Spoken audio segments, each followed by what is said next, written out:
The hero of our story is the strongest sage who saved mankind from the invasion of monsters and their king. But exhausted by the deadly battle, he died. Fortunately for him, this is not the end. He is reborn in the body of a boy 50 years later and enters the Academy of Magic to become the strongest again. Will he succeed? Let's find out. Atsumu wakes up, shocked to find he's alive despite using all his magic. He questions the situation and doesn't believe he's still alive. Looking at himself in the mirror, he's shocked by his new appearance. A doctor enters the room along with a nurse. She addresses our boy as Kusanagi, and he becomes more confused as he hears the unfamiliar name. The doctor asks him to lay down and tries checking his injuries. He removes the bandages and is surprised to find that the protagonist has been healed completely. He is unable to believe what he's seeing.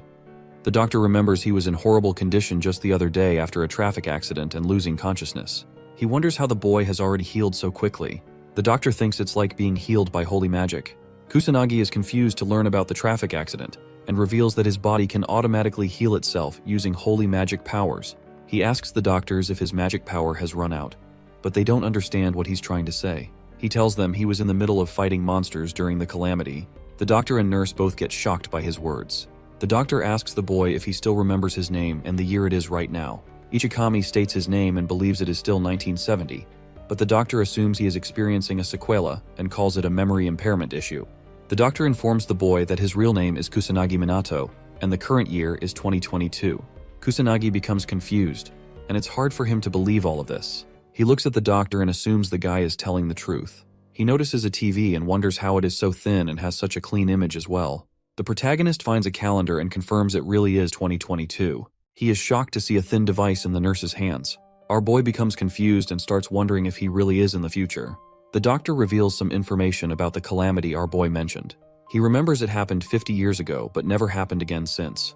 The protagonist is unable to believe his words and questions what happened to all the monsters. The doctor calls it a peaceful era and reveals that there are barely any monsters now. Kusanagi finds out the world has finally achieved true peace and becomes relieved. He thanks God and starts smiling. The doctor tells him that Ichikami, the person he is talking about, died in the calamity 50 years ago. He is considered a hero who sacrificed his own life to save the world. The doctor doesn't believe Kusanagi is Ichikami Atsumu. Our boy assumes he died 50 years ago and somehow was able to reincarnate into Kusanagi Minato. He does not understand how this happened, and as a week passes by, he finally enters his apartment and checks out Kusanagi's room. He feels sad as he learns about the old Kusanagi's life. His parents passed away when he was just a little kid. He also got kicked out by his new foster parents and was sent to a shitty boarding school. Ever since all this happened, Kusanagi has been surviving using his parents' inheritance. The protagonist has never heard of something known as reincarnation magic. He wonders if the reincarnation he is experiencing is the work of a god. Maybe it all happened randomly. He looks at Kusanagi's Magic Academy card and remembers that back in his days, there was no such thing as a Magic Academy. He finds it interesting. All of a sudden, his phone starts ringing. He wonders what it is and picks up his phone. He sees someone named Tadano calling him, but doesn't understand what he should do. Kusanagi decides to ignore it and throws away his phone. It keeps ringing, and a message pops up.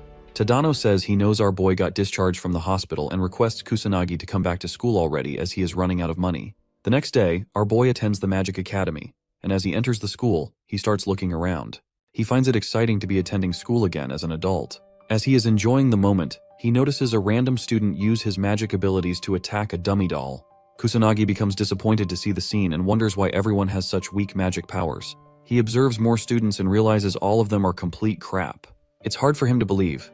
He remembers even the newbies from his time were 10 times stronger than these pathetic students. He doubts they will ever succeed as magicians, and even though it is a peaceful era, he doesn't understand why magic declined to such an extent. He enters his classroom and finds his chair. He starts feeling excited about his academic life and wonders if he has any friends in the classroom.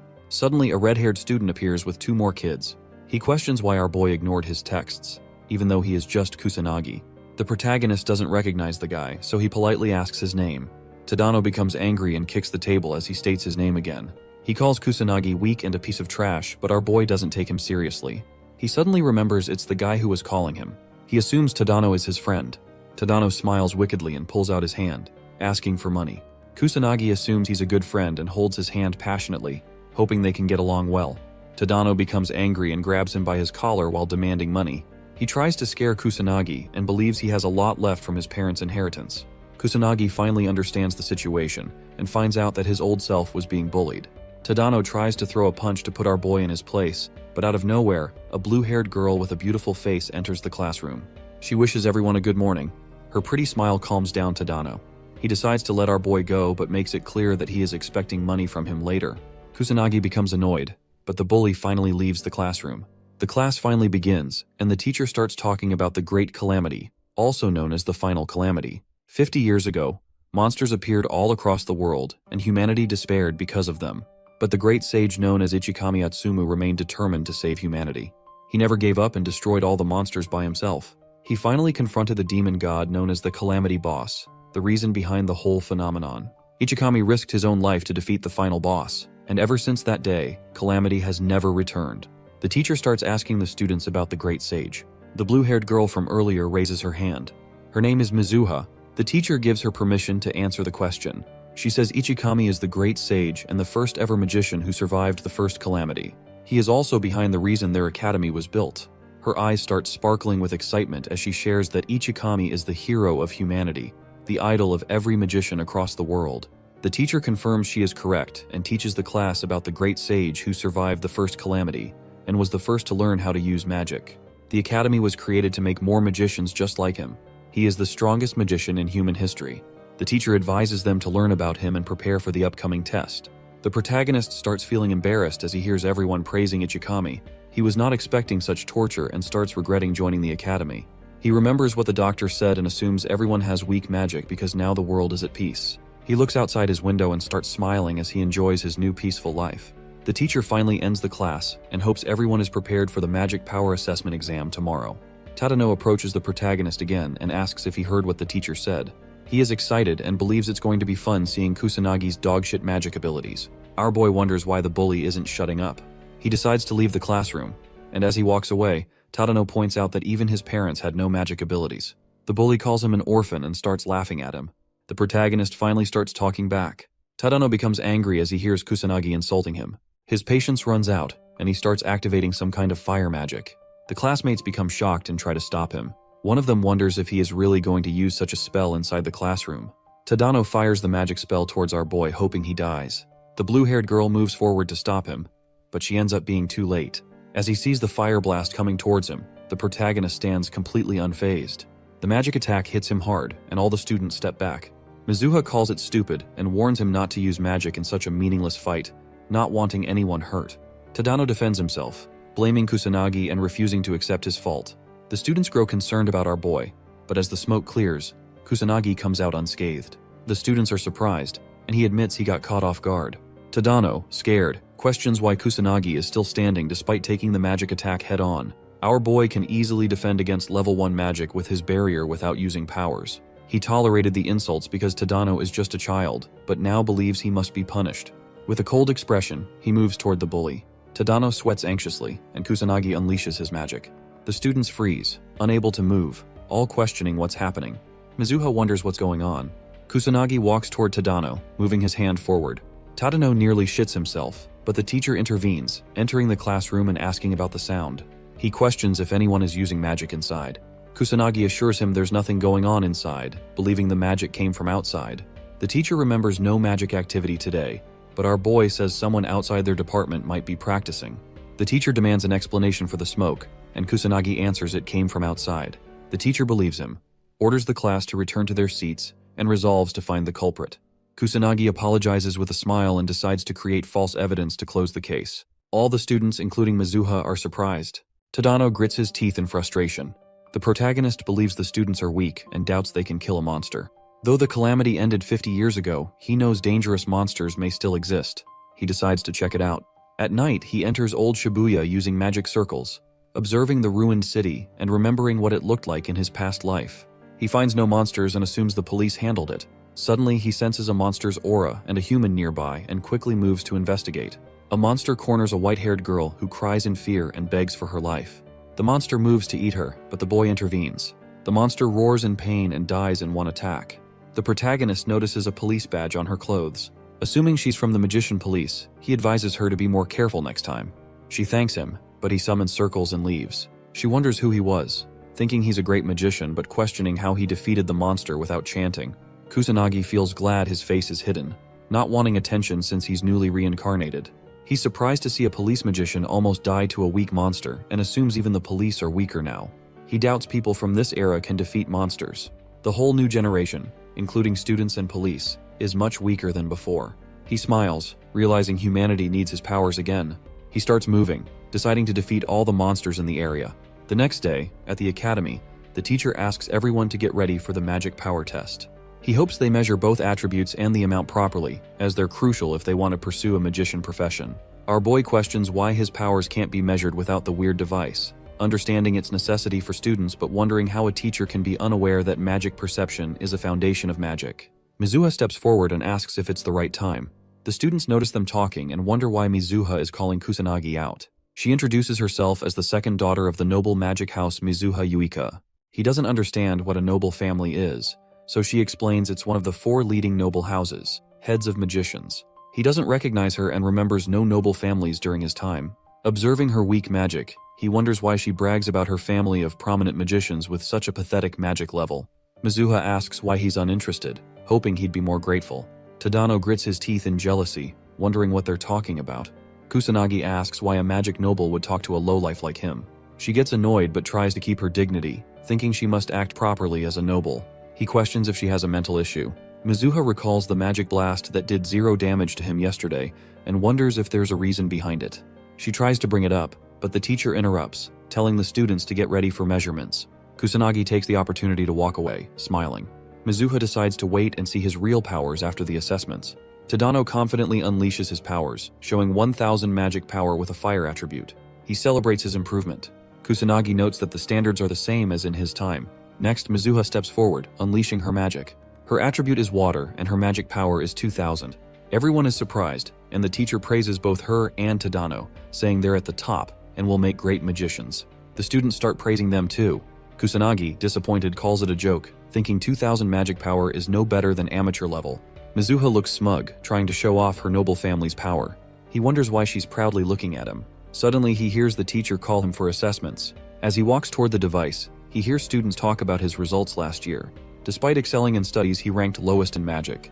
Tadano, thinking Kusanagi has 0 talent, looks forward to seeing him embarrass himself. Mizuha wonders how much power Kusanagi is hiding but doubts he can surpass her. Irritated, Kusanagi remembers standing out in his past life, which was annoying. He considers holding back but decides to go all out, unleashing everything with a smile and challenging the machine to handle the power of the greatest sage in history. The machine glows and a beam of light shoots out of the building, noticed by 2 students from different classes. Mizuha is confused as the machine starts acting strangely. It glows more before a huge explosion breaks it. The students scramble to save themselves from the blast. Our boy is disappointed the machine broke, thinking he barely even tried. He doubts any of his classmates could sense his magic power. The teacher, concerned, asks if everyone is fine. They assure him they are. He asks Kusanagi if he's okay, commenting that he got lucky, standing in the middle of the explosion. The teacher wonders if the device malfunctioned. He's worried it's now impossible to measure Kusanagi's magic power and attributes. Kusanagi asks why he's so concerned. The teacher says he was hoping to split the students into groups for combat class, but can't decide without the assessment results. The teacher asks Tadano to take Kusanagi in his group. Tadano agrees, seeing an opportunity to bully our boy. The teacher is relieved, glad it's Tadano.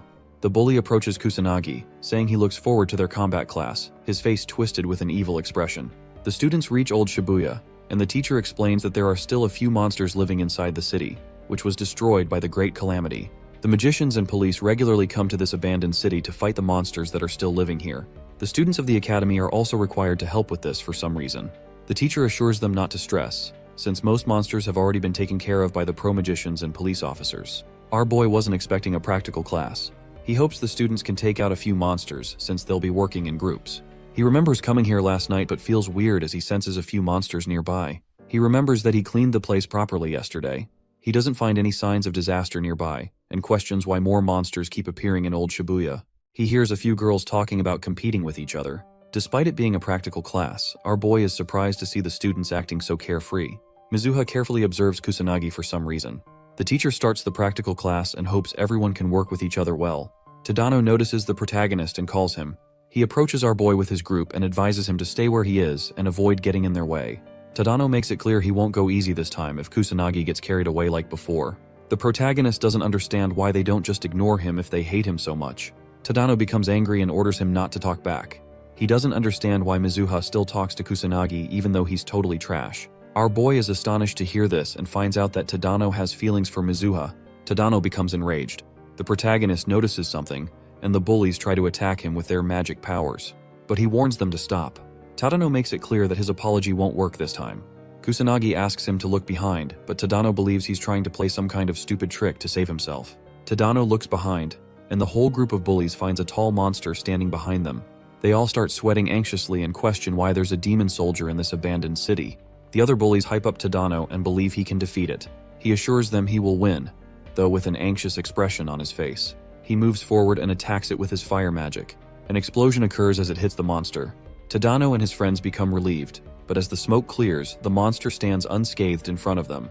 Tadano sees no scratch on it and becomes terrified. Our boy reveals that his pathetic level 1 magic won't do anything to a demon soldier. As the monster moves forward, the whole group gets terrified. They all fall to their knees and start shivering. Tadano's eyes get teary, and he wonders if his life ends here. He pathetically pisses his pants as well, but just as he is about to be killed, the demon soldier notices our boy's power. It becomes scared and takes a step back. Kusanagi moves forward and is surprised that the monster was able to sense which one of them is the strongest. He faces the demon soldier himself and unleashes his power. The monster starts going all out as well and summons multiple magic circles. Tadano and his group doubt the protagonist can defeat it. They all accept their death. The monster pulls out some level 2 magic called Rock Break. A huge rock is about to hit our boy, but he stands unfazed and smiles. He pulls out a level 1 magic called Fire Arrow and throws it toward the demon soldier. His fire arrow completely destroys the rock thrown by the monster. It hits the demon soldier as well, and a huge explosion occurs. Tadano and his gang partners open their eyes. They're shocked to see the monster died. Tadano questions what's happening and wonders if Kusanagi is behind all of this. He doesn't believe it, and thinks it's impossible for someone like Kusanagi. But our boy lets him know that if he is the one using it, even level 1 magic is enough to defeat the demon soldier. He finds it strange to see such monsters appearing in Shibuya, even though he just cleaned the whole place and defeated all the monsters in this area yesterday. He thinks maybe it's some kind of bad omen before a big disaster. The protagonist wonders if he should take the whole situation seriously. Suddenly, he gets flashbacks of the destruction he saw in his previous life. He had to watch many people, including his loved ones, die in front of him. He becomes a bit sad and squeezes his fist. The protagonist becomes determined to save humanity, even if the calamity ends up happening again. The other bullies admit they saw Kusanagi defeat the demon soldier. They wonder if it's the same Kusanagi they know. Tadano becomes frustrated and punches the wall. He feels angry and doesn't understand what's happening. Meanwhile, Mizuha observes everything from behind and is surprised to learn more about Kusanagi. Mizuha pulls out a level 1 magic called Aqua Saucer and easily defeats a weak monster. Her classmates are astonished, so they start praising her. She feels irritated and wonders why ordinary people get impressed so easily. She believes it's just because she's a genius. Suddenly, she finds Tadano's group. Mizuha asks her group members to handle the rest and leaves. She thinks Tadano might be bullying the protagonist again and feels excited. She quickly runs to watch them so she doesn't miss this opportunity. She stands behind a wall and takes a peek. Mizuha becomes shocked as she sees a demon soldier. She doubts they can take such a monster on in battle. But despite being scared, the girl decides to help them since she belongs to the Mizuha family. She is confident she can do something. Mizuha runs toward the group, yelling at everyone to start running. Suddenly, a huge wave of fire magic gets launched in front of her and hits the demon soldier. Kusanagi takes down the strong monster in one attack. Mizuha is shocked and wonders if our boy is behind all of this. She remembers Kusanagi used to be a shy kid with trash magic powers. The girl is unable to believe she's looking at the same Kusanagi. She was watching closely and didn't even hear any chanting. Mizuha doesn't understand how it's possible for him to defeat a demon soldier with just level 1 magic without even chanting a single spell. It's all too hard for her to believe. She understands that every demon's strength is determined by the number of crystals they have on their body. This method is also used to establish a ranking between demons. Magical beasts are rank 6, demon soldiers are rank 5, demon captains are rank 4, demon generals take the 3rd rank, the demon king comes at rank 2, and lastly, the strongest demon, also known as the demon god, is rank 1. These numbers are all fixed for each demon, so every modern magician knows at least level 3 magic is required to defeat a demon soldier. She doesn't believe level 1 magic is enough to beat it. Kusanagi starts walking in her direction. She knows she has no reason to hide, so she peeks again and looks at the protagonist. He calls her out for peeking around like this. She becomes embarrassed and questions how he found out. Our boy thinks it would be stupid not to know since she is a mage. Mizuha gets confused. He's disappointed to see they really can't sense magic at all. The boy starts walking away. She tries to stop him, but he doesn't listen and keeps moving forward. Mizuha demands an explanation and starts running behind him but finds no one in the alley. Kusanagi jumps up a building and feels irritated as he sees the girl doing her best to find him. He decides to check around for monsters and learns there are no demon soldiers in the area left, but the number of magical beasts is still a lot. After seeing Tadano's pathetic performance in front of a demon soldier, he doubts other students are capable of taking on magical beasts. The protagonist decides to get rid of a few magical beasts. His body starts glowing suddenly as he activates his magic. He's able to cover the area around the abandoned city, so he pulls out 2 magic circles and uses his level 2 magic called Barret. Multiple beams of light shoot out into the sky and spread across Shibuya. Tadano and his group notice the beam of light. They think they are seeing shooting stars. Mizuha recognizes it as magic and wonders who unleashed multiple magic abilities at once. Somewhere inside Shibuya, 2 students become surrounded by magical beasts. They become hopeless as they see multiple monsters approaching them at once. They both give up and accept their fate, but as the monster moves forward to kill the girl, it suddenly stops and starts screaming in pain as it gets hit by the strong beam of light. The students ask each other if they're fine. The protagonist watches everything from above. He feels amazing killing all the monsters. He sees all of them dropping dead and suddenly realizes he overdid it and ended up killing almost all the monsters in Shibuya.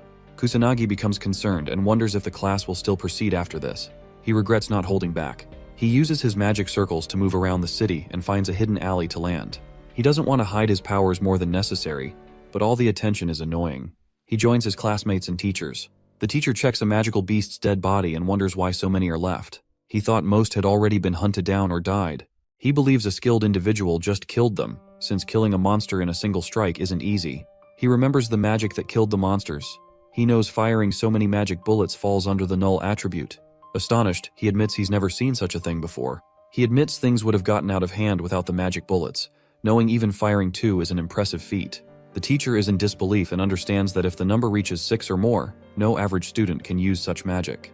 The students yell in frustration, asking why they had to face so many monsters and almost lose their lives. The teacher bows and apologizes. He recalls confirming with the police that most monsters had been wiped out already and regrets not double-checking with the school. He genuinely apologizes for putting the whole class in danger. A female student asks if someone came to save them. The teacher says he has no idea but adds that it wasn't the police or an official mage, but likely some illegal magician. He thanks the unknown savior in his heart. Our boy smiles as he listens to the teacher indirectly praise him. He notices a few students discussing his magic bullets, all wondering what they were. Kusanagi is relieved to see everyone is okay, even his bullies. Tadano grits his teeth in frustration. The whole group of bullies stares at the protagonist. Mizuha remembers seeing Kusanagi defeat a demon soldier alone with just level 1 magic, followed by some kind of infinite magic. She wonders if Kusanagi is behind both. Fire and null are different attributes, and she doubts any student can have both, even Kusanagi. She calms down, thinking it's impossible for him to have 2 attributes and assumes someone else is behind the null attribute. She still doesn't understand how Kusanagi defeated the demon soldier alone. Tadano's group suggests he might also be behind the laser beams. Tadano calls it impossible, but his friend reminds him that Kusanagi defeated the demon soldier too. Tadano becomes angry and warns his friend to shut up or he'll die. His friends become terrified. Tadano makes it clear he'll never believe someone like Kusanagi is capable of such feats. He thinks Kusanagi is hiding something. His lackeys agree and remember how much of a coward Kusanagi is. Tadano screams in rage, saying he'll prove Kusanagi is cheating. He's determined to push Kusanagi into a corner and force him to reveal his true identity. After school, Kusanagi walks out and gets surrounded by a huge gang of bullies. Tadano steps forward and says he's been waiting patiently. The protagonist feels irritated and advises them to put that persistence into learning magic instead. Tadano believes he has no right to say such things since he cheats too. Kusanagi is confused by the accusation of cheating, but Tadano insists he's definitely hiding cheap tricks. Tired of their nonsense, Kusanagi realizes there's no point reasoning with them. Tadano orders him to follow. He praises Kusanagi for not running away. Kusanagi clarifies there's no reason to. Tadano doesn't believe him and attacks, throwing a punch, knowing Kusanagi won't use magic in a public park. The punch hits his face, but he remains unfazed. The bullies gang up on him, attacking, but he remains patient and doesn't fight back. Tadano asks what's wrong, assuming Kusanagi can't do anything without his magic. He continues attacking, making it clear he won't stop and will kill Kusanagi even if he begs. The protagonist feels disappointed. Their attacks don't even scratch him. His magical powers automatically defend him from any physical attack. Annoyed, he decides to act hurt to satisfy Tadano. Suddenly, someone appears behind and questions why they're attacking Kusanagi. Tadano looks back and sees it's Mizuha. The bully becomes embarrassed and tries to clarify. He tells Mizuha they're just playing around. She doesn't fall for his bullshit and calls him out for bullying Kusanagi. She is disappointed to see her classmates acting this way and wonders if they don't feel ashamed because of their actions. Tadano feels weird but blames all of it on Kusanagi. He thinks Mizuha hates him now, all because of him. She grabs the protagonist's hand and starts dragging him out of this whole mess. Tadano notices her grab Kusanagi's hand. He feels jealous and gets fed up. Tadano stops holding back and loses his patience. He tries to throw a magic attack towards our boy. Kusanagi becomes annoyed. Tadano gets ready to end his life, and his lackeys activate their magic as well. Mizuha questions why they're acting this way. The whole group throws a fire attack towards the protagonist. Mizuha knows how dangerous it is, so she tries to save Kusanagi, but she is unable to make it in time. He takes all the attacks head on. Tadano laughs confidently as he believes no trashy tricks will help Kusanagi save himself from this much power. His lackeys get concerned and wonder if he died. Tadano calls them stupid for worrying so much. He makes up a story that they just used magic outside of school, and it ended up getting out of control. Kusanagi just got caught in the whole mess, and that's the reason he got hurt. The lackeys believe they took it too far. As the smoke clears, Kusanagi says he was trying to be patient since they're nothing more than brats to him, but their stupidity can't be cured unless they get punished. He gets ready to teach them all a lesson. Tadano is surprised to find him alive even though they threw such powerful magic spells at him. Kusanagi becomes serious and tells them they shouldn't have dragged Mizuha into their fight. He wonders how rotten they are for acting this way. Tadano screams and blames both of them for this mess. He thinks they should regret making a fool out of him. So he pulls out another magic circle and announces they will all keep attacking till Kusanagi finally drops dead. Our boy pulls out a tiny magic circle. The bullies laugh at him and call it crappy. They assume he's bluffing, and all of them attack at once with everything they have, hoping Kusanagi finally dies. The protagonist uses magic drain. Weird green tentacles come out of the small circle and grab the whole gang. They all become terrified and try to free themselves but fail miserably. Their strength gets sucked out, and the bullies start falling unconscious. Tadano and his lackeys stop moving. Kusanagi is disappointed. He was expecting them to last a little longer than this. He hopes the bullies reflect after this and get their shit together. Mizuha becomes confused. She wonders if she saw magic just now. She is surprised to see the whole gang got knocked unconscious but doesn't understand how it happened. Kusanagi gets up and tries to leave, but Mizuha stops him and asks what happened. She asks about the magic as well and remembers he couldn't even cast a weak spell just a few days ago. She questions who he is. The protagonist becomes annoyed by her behavior and questions her. He advises her to do something else instead of asking so many weird questions. Mizuha starts blushing. She shows her gratitude and thanks him for saving her. The girl requests him to now answer her questions, but she doesn't find him anywhere. She becomes embarrassed and questions why he left her again. At night, Kusanagi enters Old Shibuya again and uses his magic circles to move around. He had a bad feeling during the daytime, so he decided to come and check what's happening. He finds more monsters in the area, even though he killed all of them during the daytime. He believes it might be some kind of bad omen. The protagonist is confident he can handle it all alone if the monsters are only appearing in Old Shibuya, but he's able to sense more in other places. He thinks it might be too much for the police, and there's barely any good magicians as well, but he doubts he can defeat monsters all across the country alone. He doesn't know what to do, so he decides to form a plan first. He thinks of starting by wiping out all the monsters in Old Shibuya first, while avoiding any kind of attention. He uses his magic bullets again and kills multiple monsters at once. A drunk guy enters a dangerous place without realizing it. Suddenly, a monster appears behind him, but it gets taken care of by the protagonist instantly. The guy notices him but blames it on his imagination and starts leaving. Our boy hopes he didn't get seen by the guy. He uses his magic circle and jumps out. Someone catches him and records everything on his phone. The guy feels astonished and believes his video will definitely go viral. He doesn't waste a second and posts it online. The next day, Tadano, Kusanagi, and Mizuha are called out by the principal. The class teacher says he was informed that some students used magic outside the school grounds, and makes it clear that any students caught will be expelled without hesitation. He allows them to explain themselves. Tadano points to the protagonist and tries blaming everything on him, claiming our boy came looking for a fight. Kusanagi feels impressed by how easily Tadano lies and realizes he has no other choice but to speak up and defend himself, even though it's very annoying. As he's about to say something, Mizuha speaks up and defends the boy. She tells the principal they're all spitting lies and reveals that Kusanagi was the one being bullied by Tadano and his friends, who fired magic attacks at him first. The teacher listens carefully and finds out our boy used magic too. She calls it self-defense and thinks it's not his fault since he had no other choice. Kusanagi is surprised by her. Tadano tries to tell the teacher they're innocent too, but Mizuha shuts him up and calls him out for his actions. She calls him a bad person for bullying Kusanagi and then blaming everything on him when faced with consequences. She doesn't understand how he's not ashamed of himself. Tadano calls the protagonist trash and says he doesn't deserve to be in this school, justifying his actions by saying he was just trying to clean up the trash. Mizuha makes it clear that he's the trash and not worthy of the academy. Tadano, still arrogant, says he's at the top of the class and the only one worthy of standing beside her. Kusanagi doesn't deserve it. She doesn't understand what he's talking about. Tadano warns her not to cover for Kusanagi and to open her eyes, advising her to become his woman. She's disgusted and tells him there's no chance she would ever choose trash like him. Tadano is shocked by the rejection. She rejects him for his violent nature and calls him stupid for confessing in such a weird situation. Our boy understands why she said that but thinks she overdid it. Tadano falls unconscious after hearing the rejection. Since he and his friends are the bad ones here and Kusanagi was just protecting himself against their magic attacks, the principal makes it clear he doesn't need students who selfishly use magic and hurt others. He expels Tadano and his group. Tadano's lackeys try to defend themselves, saying they were just doing whatever Tadano asked them to do. The teacher allows Kusanagi and Mizuha to leave and go back to their classes. They both leave the principal's office. Mizuha gets angry and calls Tadano the worst guy ever. Our boy asks what's going to happen now that they're expelled.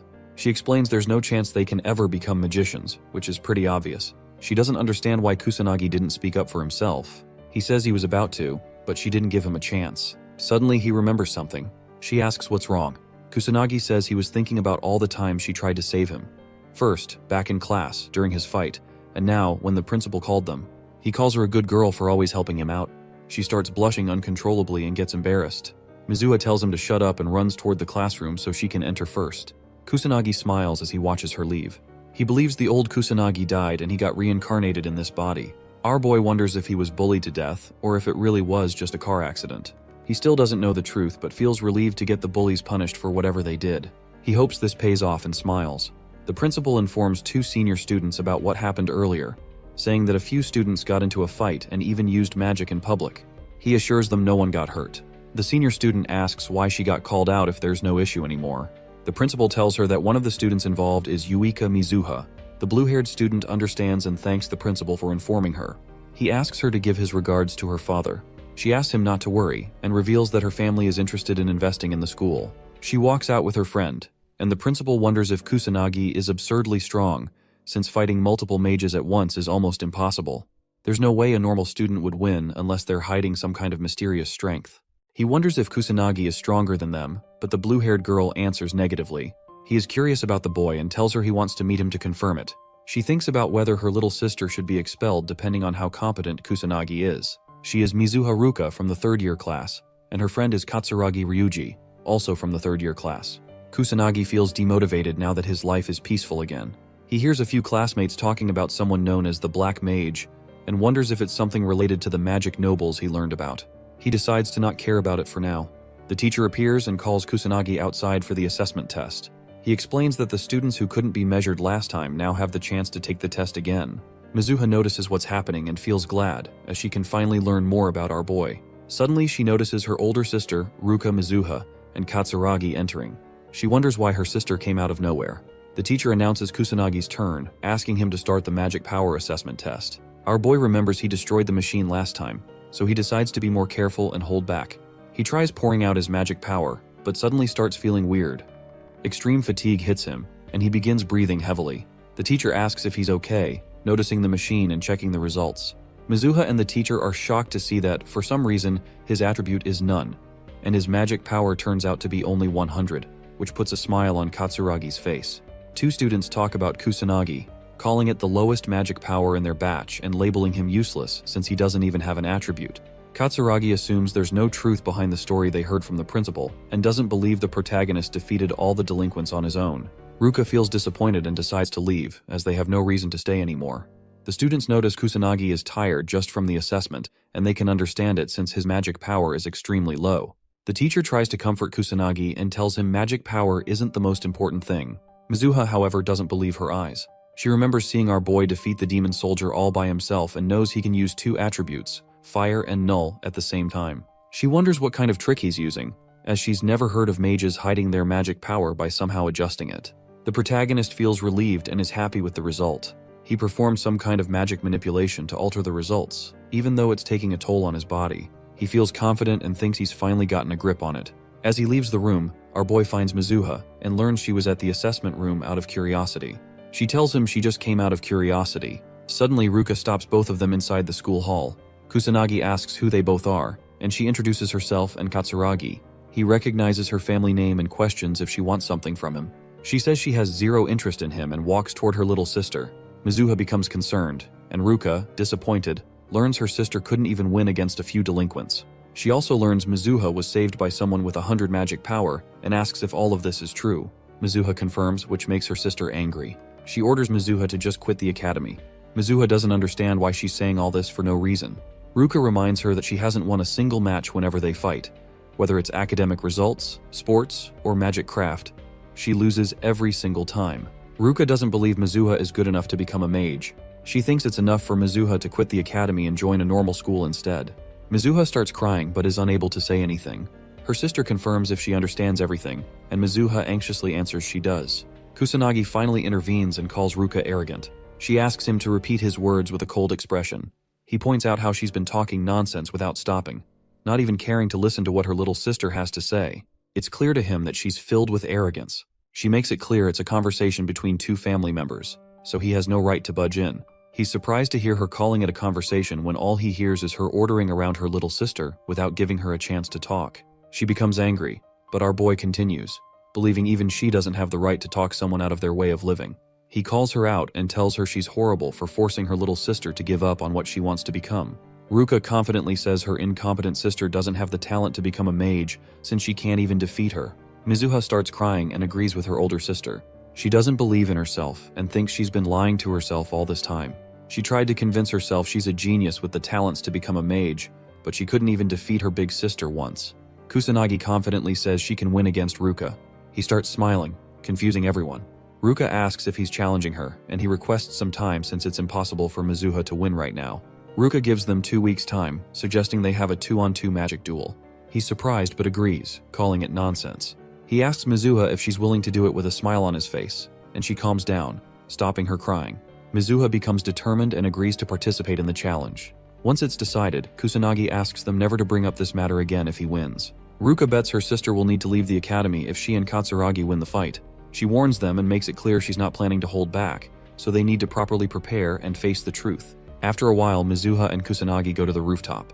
She requests his help and hopes he can teach her more about magic so she can improve quickly. He finally understands why he was called up to the rooftop. He asks if she's really sure about learning magic from someone trashy like him, since his magic power is only 100. She doesn't fall for his words and already knows he's hiding his real strength. She believes he is much stronger than her. He notices she isn't backing off this time. She assumes he knows how to get stronger, which is why he challenged her sister to a fight. He knows Ruka is the type to desperately try and control everything. It's in her nature. That's why he provoked her, so she'd fight him. But there's no way he can say that to Mizuha. She bows down and starts begging for his assistance. He gives up and agrees to help her get stronger.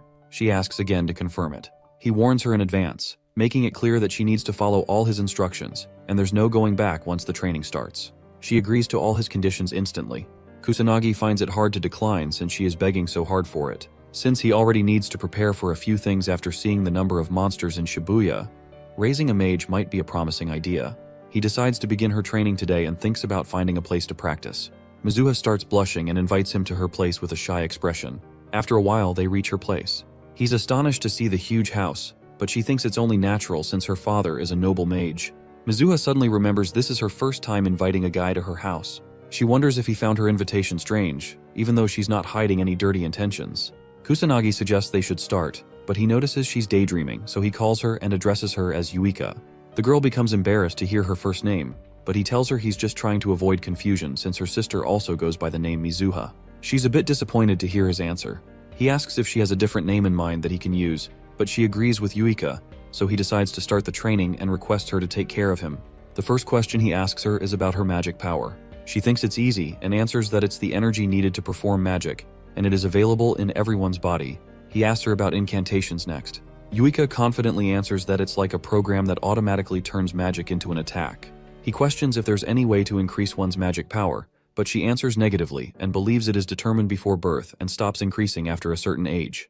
Yuika confidently smiles and feels proud of herself as she answered everything perfectly. He lets her know all of her answers are wrong. With a disappointed expression, she starts getting teary and questions if he's trying to call her stupid. The protagonist genuinely feels bad and wonders how foolish the current mages are. He's surprised to see such a huge change in only 50 years. He starts explaining that magic power is not only found in her body, but it is also available in nature and their surroundings. Incantations or spells are simply ways to properly back up the magic craft. It is also possible to increase magic power intentionally. She finds it hard to believe his words and calls everything a lie, as it would be against the Academy's ideas. It would overturn the Magic Craft Academy if it were all true. He doesn't care if she believes his words or not. He intends to teach her about these 3 things during their training. He orders her to sit down and lets her know he's about to channel his magic power into her body, so she needs to inform him once she starts feeling it. She is surprised to learn there's a way to sense magic power. He makes it clear she won't get stronger if it's impossible for her to feel it. He orders her to close her eyes and begins touching her. He unleashes his magic power but finds out she still can't feel it. He lets out more magic power and wonders how she can't feel magic of such degree. Finally, Yuika feels something. She thinks her back is getting hotter. He teaches her about it and says it's called magic power perception. She finally understands what he was trying to say earlier. He orders her to always remember the sensation since it's important for her to feel it first in order to detect magic power. He explains it is also available in nature, so she needs to find it as her first goal and get used to feeling magic power. She smiles confidently and assures him she's going to master it in no time since she is the noble daughter of the Mizuha family. Our boy doubts she can fulfill her promise since she couldn't even sense it when he poured so much magic power into her back. He accepts the fact that she might not be suited to become a mage. A week passes, and Yuika starts crying and tells our boy she's still not capable of sensing magic. She's a huge letdown and disappoints the protagonist. He's surprised that a whole week wasn't enough for her to learn such a simple thing, even though she practiced so hard. He guesses she's just really slow at understanding the concept. Since they barely have any time to spare, he decides to pour some magic into her again. He touches her back and, as he starts unleashing his magic, he instructs Yuika to open her eyes. She opens them with hesitation but becomes surprised as she is finally able to see the magic aura around her body. She starts smiling as she is finally able to understand what magic power is. Yuika becomes amazed by her new skill. Since she's finally capable of seeing magic power, she thinks about measuring Kusanagi's power level. For some reason, she is barely able to sense anything from him, which makes her confused. He praises her for all her efforts, but she calls it natural since she is a genius. Now that she can finally use magic perception, he lets her know they're about to work on adjusting her magic power next.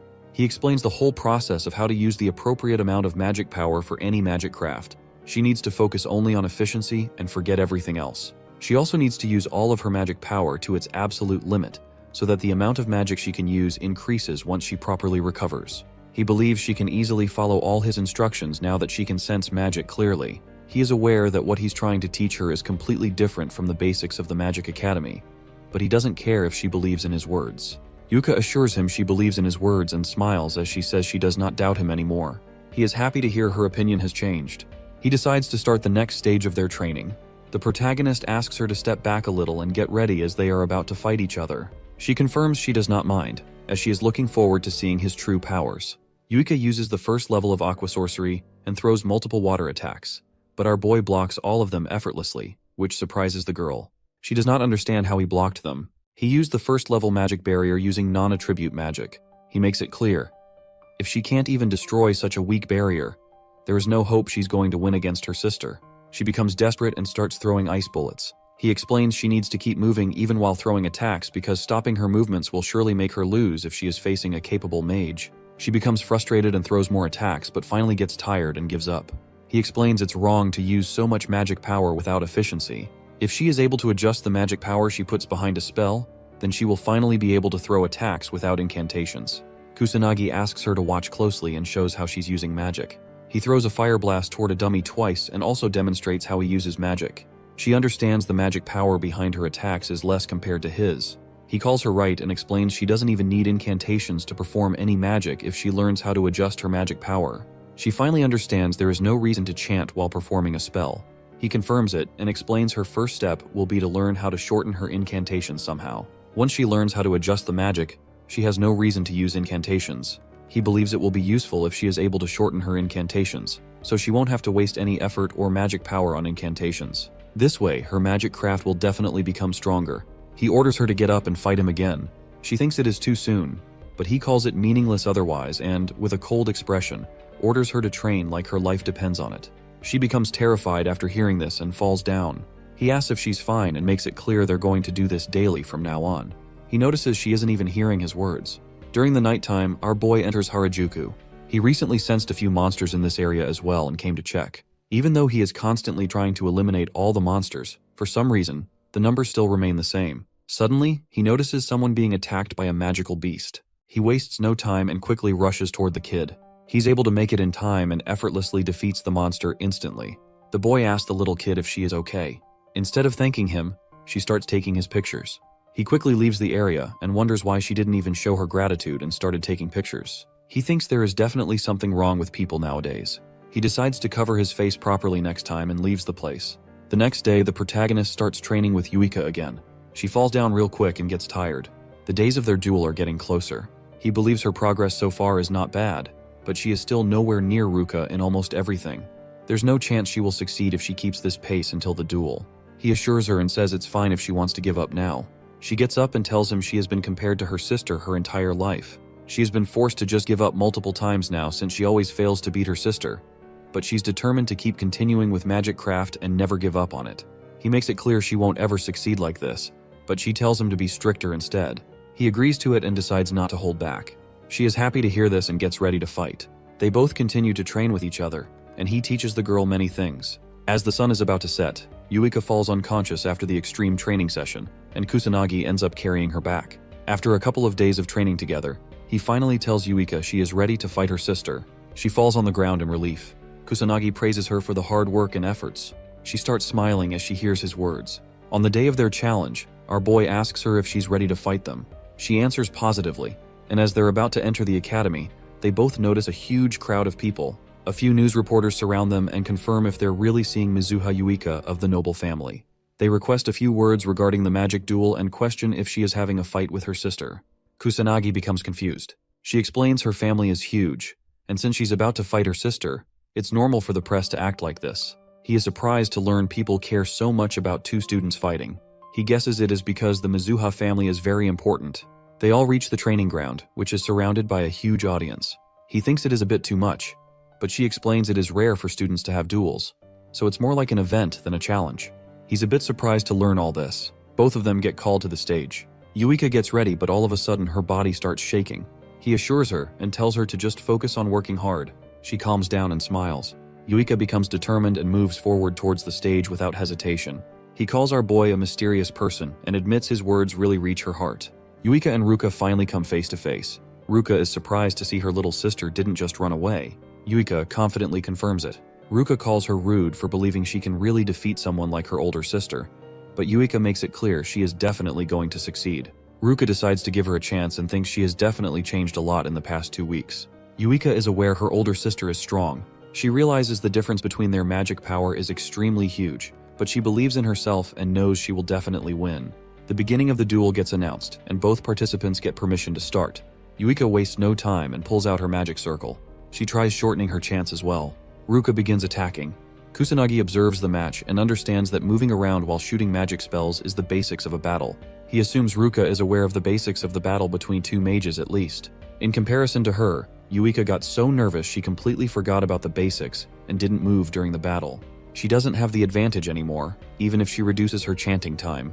Ruka and Yuika attack each other with first-level water magic. Yuika is able to stand her ground against her older sister's attack. She's surprised by her capabilities and believes she has gotten stronger.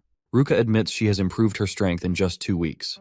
Yuika is happy to hear her older sister praising her. Ruka humbles her and tells her to stop giggling as it was just a comparison. She's not getting praised. Ruka increases the level of her magic and throws a stronger attack this time. She uses second-level water blitz. Yuika is unable to handle it. She gets knocked down and falls beside the protagonist. He looks at her and knows she's good at enchanting now, which increased her chances of winning. But her older sister is simply too strong for her. Ruka calls him a cruel guy for not even helping her get up, even though he was protecting her before. He tells her there's no need to help her. Ruka doesn't understand what he's trying to say. Suddenly, Yuika actually gets up and shocks her sister. Ruka doesn't understand how she's still standing, even though she got hit by level 2 blitz. Yuika makes it clear she's definitely going to win this match. Yuika has nothing else besides magic craft going on in her life. Even if she ends up losing everything, magic craft is one thing she is never going to give up on. Yuika begins attacking again. Ruka starts attacking as well. She tries her best to stand against her older sister, determined to not give up, but she ends up falling down after overusing her magic power. The announcer tells everyone contestant Yuika used up all her magic power, so Ruka is the victor of this contest. Yuika tries to get up so she can do something to win but fails. Kusanagi calls it a battle of magic usage based on magical adjustment. He believes his friend lost in terms of the amount of magic power. Ruka asks if he understands now. She calls her little sister talentless and knows our boy probably thought about this too. He confirms she's completely talentless and very clumsy. She made such slow progress, and she is unable to properly perform whenever she is involved in a real fight. But he tells Ruka she is a real hard worker, and she persistently practiced daily like an idiot. Ruka is still disappointed by the results, but he tells her he loves hardworking people who don't give up. Just like Yuika. The girl starts sobbing hearing his words. He tells everyone Yuika is his disciple, and he doesn't like it when anyone speaks badly about her so casually. Yuika starts weeping uncontrollably. Ruka calls him arrogant, and wonders why he's talking so much for someone with 100 magic power. He makes it clear for her. He will defeat her with his 100 magic power. She thinks he's just good at talking nonsense but decides to agree. Ruka tells him his opponent is someone else, and Katsuragi appears, excited that it's his turn next. Ruka advises him to end it quickly, and he assures her there's no need to tell him twice. Katsuragi carries Yuika out and tells her to rest, ordering her to watch closely during the battle so she can learn something. She understands his words, suddenly realizing the pain in her body has disappeared, and there are no wounds on her arms either. As he enters the stage, our boy admits he can't win with just 100 magic power, even though he said otherwise earlier. He knows he'll need 100% focus to win. The protagonist decides to keep his magic power at 100, using a non-attribute attack without incantations. He's not setting up a magic barrier this time, so he knows he might die if hit directly. He feels excited, calling the situation thrilling. Katsuragi gets ready, apologizing that he's not planning on holding back. Our boy lets him know he's the one who needs to hold back. The audience cheers for Katsuragi, hoping he doesn't go all out, or the challenger might get badly injured. The guy ignores their words and activates his 8,000 magic power. Our boy notices it and knows it's not a big deal, but since he's only using 100 magic power today, there's a good chance he might actually get killed. The second match begins. As they face each other, Katsuragi hopes our boy won't hold a grudge after it's over while summoning his magic circles. With the attack he's about to throw, he thinks he can test whether Kusanagi really defeated those delinquents. He challenges Kusanagi to withstand his full power attack, but just as he's about to throw it, something hits him on the forehead. The protagonist is disappointed, calling the guy slow. The audience is shocked to see the match end so quickly. The announcer declares that contestant Kusanagi has won the match. Ruka is surprised to see her friend knocked unconscious by just one hit. She remembers he didn't even perform any incantations and wonders what kind of trick he used. Kusanagi hopes she's happy now that the match ended quickly, just as she wanted. She becomes irritated hearing his words. Yuika is shocked too and finds it hard to believe he really defeated the guy. Ruka admits he's strong, and he responds that he's actually stronger than her as well. She warns him to stop spouting nonsense. Ruka unleashes her 10,000 magic power. Kusanagi sees it through his magic perception and realizes she's stronger than the guy he fought earlier. The announcer tells the audience something unexpected is happening, as Kusanagi has used a different way of fighting, drawing a lot of attention. The next match will decide who the real victor is. The third match begins. Kusanagi uses the same trick again, shooting magic bullets toward her. She counters with water magic. Our boy only has 100 magic power, meaning he doesn't have enough to affect Ruka unless the magic bullet lands on her forehead. He realizes she's already adapted, protecting her forehead and not running while using magic. Ruka persists, throwing water attacks. But even after all that, she's shocked to see the protagonist still standing, unfazed. She knows he isn't using any magic but wonders how he's managing to stay unharmed. The audience is also confused, wondering how he's not even wet despite being hit multiple times. Yuika is also unsure about the technique he's using to protect himself, knowing he definitely did something. Ruka attacks again, but this time, the boy dodges her magic with insane speed. She finally figures out how he's still standing, but she's left speechless. Yuika realizes that a magic attack can be countered with another magic attack, and even if there's a huge power difference, there's still a way to avoid damage. Everyone knows that's the only way to avoid being hurt. Ruka grits her teeth in frustration, knowing her level 2 techniques have different speed and mass, making it almost impossible for anyone to remain unscathed in front of them. She wonders why the protagonist is standing there fearlessly against such strong spells. Kusanagi knows she's probably thinking all of this. He thinks it's easy to dodge magic attacks if you can sense and detect them clearly, but it requires a lot of courage. Ruka gets serious and uses a third-level spell called Azura Splash. The audience grows concerned, knowing it will be disastrous if Kusanagi gets hit. Ruka's tired but is confident Kusanagi can't dodge this attack. Out of nowhere, she gets hit by a magic bullet and falls to the ground. She doesn't understand how he's still standing. She questions what method he used to dodge her attacks. He explains that he used a magic draining technique that eats up magic craft. He simply walked through the center using drain. Ruka is speechless at first, then starts laughing, admitting her defeat. The announcer announces that Kusanagi Minato has won the match. Yuika runs to the stage, asking if they're both fine. Our boy assures her they're good, smiling as he says he won. She smiles back, becoming really happy. Ruka decides to keep her promise and gives them her word, allowing them to do whatever they want. Kusanagi is happy that it ended well. He noticed that Yuika's wounds earlier weren't that deep, guessing Ruka was probably holding back in their fight. Ruka becomes embarrassed, trying to make an excuse. He points out how much stronger Yuika has gotten in just 2 weeks.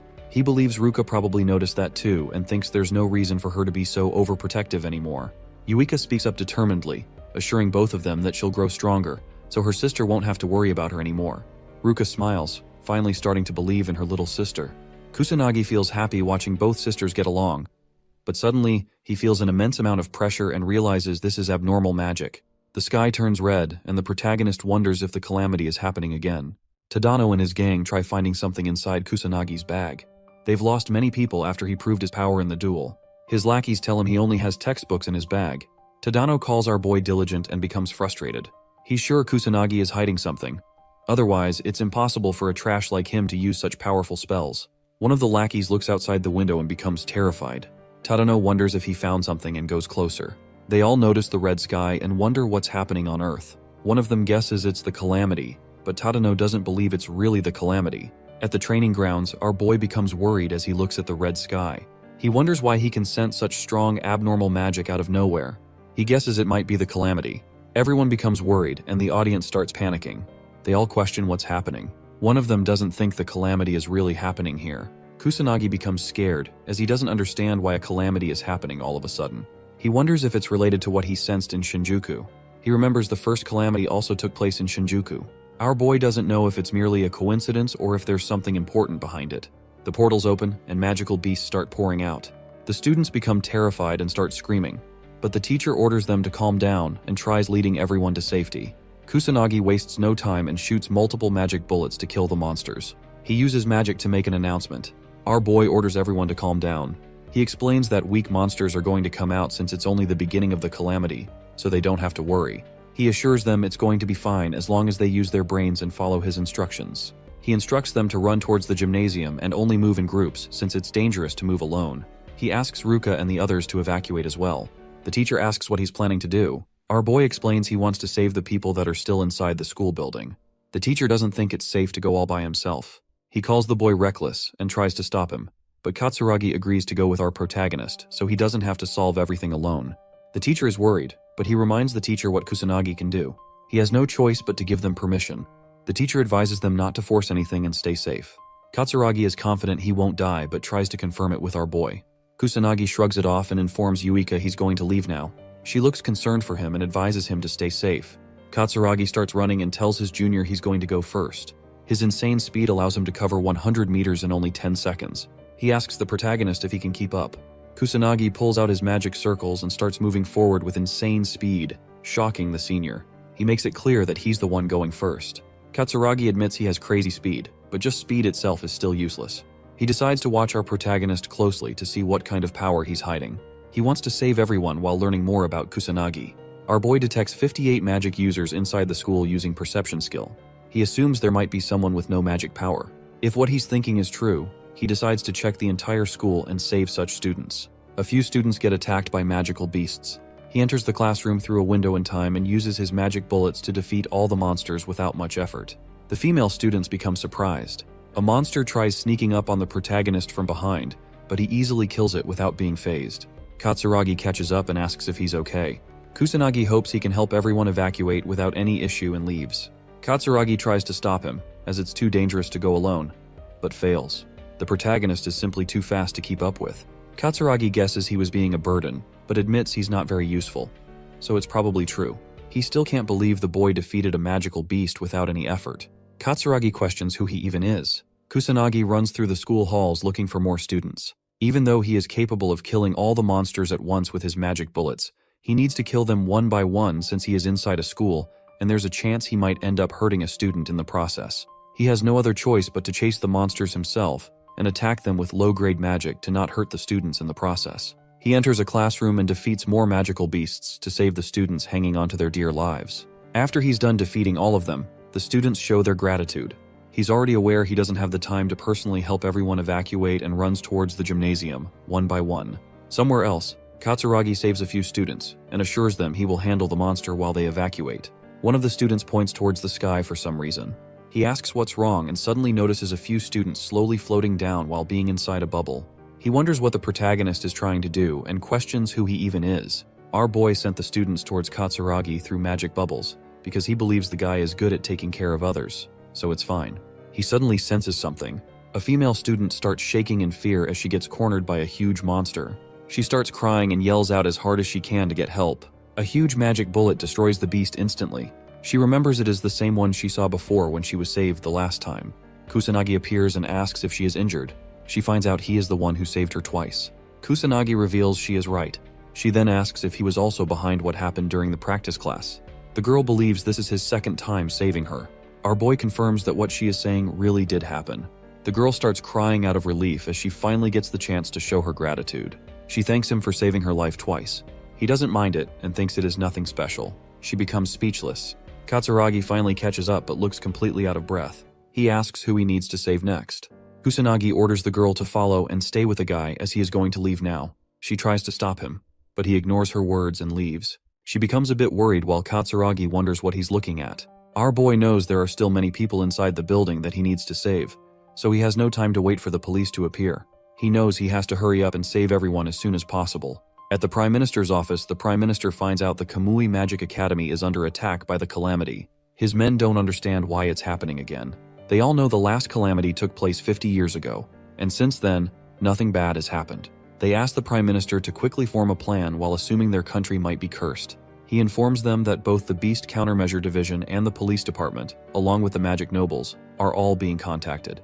The GSDF has also started their preparations for the Calamity. His men remind him that they only have self-defense forces, who specialize in controlling disasters. They don't have any real mages who can actually stand their ground against the monsters. He clarifies that he already knows all of this. This is to be expected since people have been living an easy and peaceful life without facing calamities for a while now. They used up almost all of their military expenditure on the national defense of international affairs, so they have no other choice but to leave all the beasts and demons to the police and noble mages. He becomes frustrated to learn the same disaster from 50 years ago is happening again, but this time they don't even have Ichikami Minato on their side. Somewhere else, while driving, the girl asks her senior if the Calamity really is happening again. He confirms it and believes it is definitely the Calamity. She becomes worried and starts getting anxious. Even though they have been safe for the past 50 years, she is shocked to learn the peace was just temporary. The guy tells her not to worry since it is their job in the first place anyway. He is Shido Shugo from the Metropolitan Police Department. The girl becomes determined to do her best as well. She is Sergeant Sanada Karen from the police department. The news reporters reach the Magic Academy using a helicopter. One of them covers everything and informs the audience that the Calamity is happening at the Magic Academy. He tells everyone about the situation and shares that monsters are constantly pouring out, and the sky has turned completely red as well. A female news reporter reveals the magical beasts started appearing out of nowhere, so the students are all currently taking refuge in the gymnasium. The teacher guides the students and believes it is not that hard to protect themselves as they are only up against magical beasts. They should be able to defeat the monsters through proper teamwork. The world watches the news. A few kids watch it as well and suddenly remember the academy is really close to where they live. They both decide to run away as soon as possible. Outside, people start panicking and running away to save their lives. Two men watch everything from a distance and realize things are looking really horrible. The audience watching news channels becomes concerned. Our boy notices the huge number of monsters pouring out. He remembers the second stage is about to start soon, and now stronger monsters are going to start appearing. As they progress through the stages, things are going to become even more difficult. There's no point in defeating them as the beasts will keep appearing non-stop. As long as he doesn't defeat the boss monster, the magical beast will keep appearing. He is aware the boss is only going to reveal itself in the final stage, so he needs to keep his cool until then. He starts feeling irritated but continues to save more people. He rescues 20 people and uses his magic bubbles again to let them float towards safety. He is having a hard time finding the students since they have been scattered everywhere. He decides to move on to the next stage. Somewhere inside a random classroom, Tadano persistently shoots his fire magic, but gives up when he finds out his attacks are having zero effect and he is out of magic power. As the demon soldier stands in front of them, the whole gang starts sobbing and wonders how they got so unlucky twice. Tadano's lackeys remind him they warned the guy about this before. The bully becomes frustrated as he remembers our boy can defeat a monster in just one hit. He doesn't understand why he can't do the same. The protagonist appears and tells him it is because he is weak trash. Tadano opens his eyes and sees a magic attack effortlessly killing the demon soldier. He becomes confused but sees Kusanagi enter the classroom. Our boy starts leaving. Tadano frustratingly admits it happened again. He ended up getting saved by Kusanagi a second time. He requests the boy to stop and questions why he got saved again, even though he is extremely annoying and always acts like a piece of trash. The protagonist tells him there is no real reason behind it. He just decided to save them because he holds the power to do so. Tadano becomes confused as he hears his words. The bully starts feeling inferior and tries insulting the protagonist. He calls the guy a wimp who can't even use magic properly. Tadano doesn't understand how he got so powerful out of nowhere. Kusanagi reveals his secret and says the real Kusanagi actually died in a car accident. He was reborn. Tadano doesn't find the logic behind it and questions how someone can get even stronger at death's door. He was expecting to be a great mage himself, but lost to a trash like Kusanagi. Our boy calls him weak trash, since strong people don't oppress the weak. And even the weak don't oppress the people who are weaker than them. He points out Tadano's flaws and thinks he is just trash consumed by a sense of superiority that was enough to fool him into thinking he is actually something. Kusanagi makes it clear for the guy. A weak trash like him can't even imagine facing our boy in a fight right now and winning. Tadano finally accepts it and gets down on his knees. He admits he was trying to run away from the reality that his powers haven't grown much since junior high. He tried taking out all of his frustration on the people who are weaker than him, but in the end, he got saved by someone like Kusanagi, who was supposed to be a trash weakling. He just couldn't accept the truth. He admits in front of his lackeys that they were all saved by Kusanagi, and the bully starts crying non-stop. Meanwhile, the protagonist defeats the monsters in the classroom. A demon soldier enters the building to kill him. He shoots his magic bullet, but the strong monster easily dodges it, so the boy has no choice but to unleash his powerful fire magic. He defeats it effortlessly, but realizes the demon soldiers are rapidly increasing in numbers, so it is possible the boss might come out soon as well. He assures the terrified students not to worry, as he has already taken care of everything. Somewhere else, Katsuragi becomes angry and questions why our boy is pushing so much work onto him. He uses his fire magic to finish a few magical beasts while protecting the students. He assures the female student to just stop worrying and follow him, as he would protect everyone with everything he has. The students calm down hearing his words and start cheering for him. He looks at the army of beasts and wonders how he's supposed to protect the students against all of this. Kusanagi appears out of nowhere and offers his help. Katsuragi begs him not to appear like this again as he scared the guy. Our boy instructs him to leave the place as soon as he takes care of all the monsters, but Katsuragi is worried. He believes defeating such a huge army of monsters is nearly impossible, so it is better if they just change their route. The protagonist uses his non-attribute magic and kills all the monsters, including the demon soldiers, instantly with barely any effort. Everyone is left speechless, but he reminds Katsuragi to guide the students out of this mess and start moving. Katsuragi understands his words and orders everyone to follow him. The students observe the magic bullets while running away. Katsuragi anxiously smiles as he realizes how strong the protagonist really is. Once they all leave, our boy decides to go inside the school again and search for more students who are in danger. Somewhere else, the teacher motivates the students to keep going and not give up so they can continue to push back the monsters. Yuika starts feeling tired, but Ruka appears from behind and advises her to just go inside and rest, since she will be a burden if she can't fight. Yuika assures her she will keep fighting determinedly as they don't have any time to rest. Katsuragi finally reaches the gymnasium with the rescued students. The teacher praises him and orders him to lead everyone inside. Katsuragi asks about the situation. Ruka disappointingly tells him they are barely holding their ground. Yuika worriedly asks about Kusanagi, but the guy assures her our boy is still alive and good. She becomes relieved and starts smiling. Katsuragi admits Kusanagi is awesome and holds a lot of strength. He believes they might be able to overcome the calamity with him by their side. Yuika agrees with him as she also thinks the same. Suddenly the ground starts shaking. All the students become terrified, and the teacher quickly tells everyone to evacuate. A huge army of strong monsters appears from the smoke. Katsuragi notices the demon soldiers between them as well. He admits there is no chance they can do anything, as the army of beasts is just too huge, so they need to escape quickly. The strong monsters of the second stage start chasing the students. Yuika tries to run towards safety but almost gets eaten by a magical beast. Someone kills the monster and saves Yuika. It's the police department. Shido quickly orders his men to eliminate the beasts, and the police do everything they can to protect the civilians. The students breathe a sigh of relief seeing the police, thinking they're finally safe. Shido assures them not to worry anymore as the police are here. He orders them to follow instructions and carefully evacuate the school, but Yuika steps forward. telling him the students are ready to fight as well. Shido repeats his words, but Yuika clarifies that they aren't civilians. Ruka joins her and adds that they are mages. Shido understands their words and requests backup. He orders them to start attacking from the rear. He admits they're low on numbers, so they really need the mages' help. He's frustrated, wishing the police weren't so useless. Sanada uses her healing magic to help the injured students. The protagonist notices the police have finally arrived and decides to leave everything to them. He's surprised to see the police arrive before the self-defense troops. It's crazy to think the country doesn't have any plans or precautions for a national-level disaster. He thinks this is a good lesson for the people who take peace for granted, but he decides to keep moving forward to help save the remaining students. The news reporter announces that the police have arrived, but the monsters are multiplying faster than ever. She wonders if the police can handle the calamity and hopes the mage nobles will show up to resolve the situation. A few students watching the news get excited at the thought of seeing the nobles in action. An elderly couple recalls that they've paid all their taxes, so the mage nobles should handle this. The reporter hopes they arrive soon. Inside a mansion, a noble tells his butler to ignore the calamity. He's Fukajin, the head of the Fuka household, a mage noble. The butler asks again to make sure, and Fuka insists it's just a small-scale calamity. The police should be able to handle it. The butler asks where Fuka is going, and the mage noble decides to go to sleep. The butler wishes him a restful night. Back at the school, Shido realizes the situation is getting out of control. He asks one of his men if they can handle the magical beasts at the entrance, but the answer is no.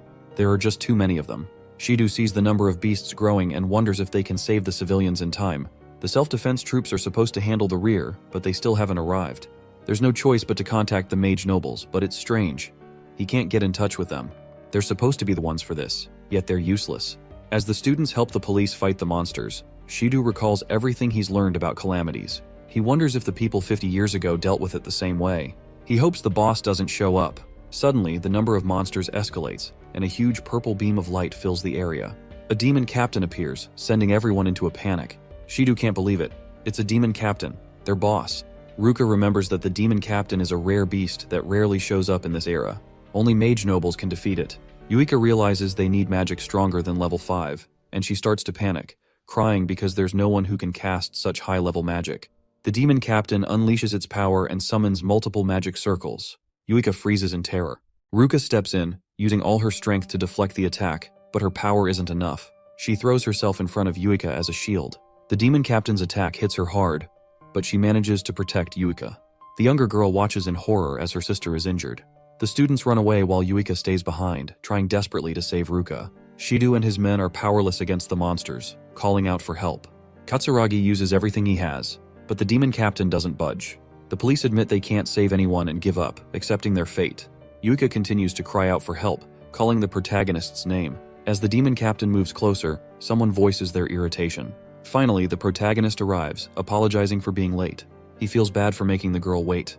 Yuika tells him about her sister with a worried face, but he assures her and says she has just passed out. He quickly heals her wounds and grits his teeth in frustration as he observes the damage the monsters have done. He assures the girl not to worry, as he's about to clean up the whole mess. She puts her faith in him. Suddenly, multiple magic circles appear, and all the injured students start getting healed. Yuika observes her older sister's wounds disappearing and becomes astonished as the injured students wake up. Sanada notices the magic while healing people. She's surprised to see third-level holy magic and admits that even she can't use it. She wonders who is behind this. Sanada finds her senior and asks if he's doing okay. The guy assures her that he isn't injured, just ran out of magic power. She questions what is going on. Shido doesn't understand it himself, but believes they should focus on protecting the civilians. Sanada starts crying and tries to stop him, saying it's too reckless. But he's determined to fight, knowing that if he doesn't, everyone is going to lose their lives. Sanada stops him again and tells him there's no chance they can win since everyone is already dead. She points out that the police have already been defeated. Since the defense troops and magic nobles are still not here, he has to admit there's nothing they can do anymore. As the demon captain moves forward, the news reporter finds out the whole police department has been defeated. She becomes hopeless and thinks they are about to die. The students watching the news call the nobles completely useless and hope they don't die. The people watch the news carefully and learn there is no one who can defeat the demon captain. The protagonist approaches the demon captain all by himself. Sanada notices him and wonders if he has a death wish. Shido tries to warn him, but our boy ignores their words. Kusanagi is here to stop the monster from doing whatever it wants. The demon captain terrifyingly expresses its desire to kill and destroy. Everyone becomes scared, and a few students almost piss their pants. Shido and Sanada are unable to move from the fear and pressure, but the boy remains unfazed. He throws an attack and tells the monster to shut its mouth. The demon captain starts screaming out of rage, and all the monsters follow its lead as it pulls out huge magic circles and starts attacking the protagonist. He remembers going all out the last time he was facing the calamity. Our boy knows everyone around him will die if he does that again, so he decides to hold back to avoid involving the people. The monster's attacks hit him hard.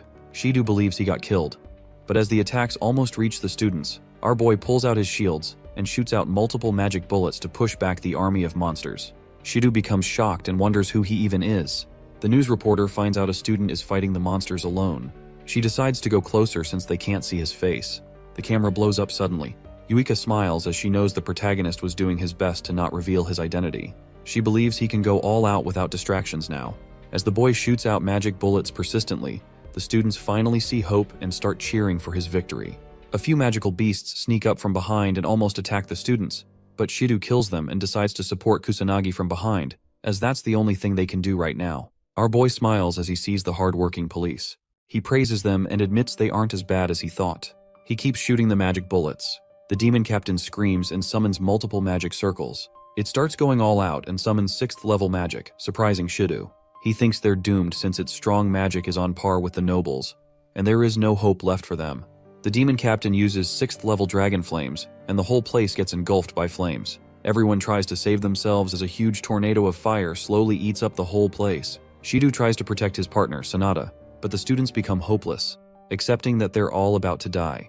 Sanada asks God for help, hoping at least the students can survive. Shido doubts any student, no matter how strong, can beat the demon captain. He doesn't believe Kusanagi stands a chance. Yuika, however, puts all her faith in the protagonist. She believes in him with every cell of her body, convinced he can definitely win. As the huge attack heads toward him, Kusanagi notices it's slow. He realizes it's because the demon captain is forcing itself to use 6th level magic. He admits there's no way he can face it with just 2nd level magic. So, despite his desire to avoid standing out, he decides to use more power. Kusanagi summons 4 magic circles and begins using the water attribute. Yuika smiles and starts cheering for him. The water turns into a massive serpent, and Shido is amazed, wondering if this is synthesis magic. The water and fire attacks clash, with Kusanagi starting to overpower the demon captain.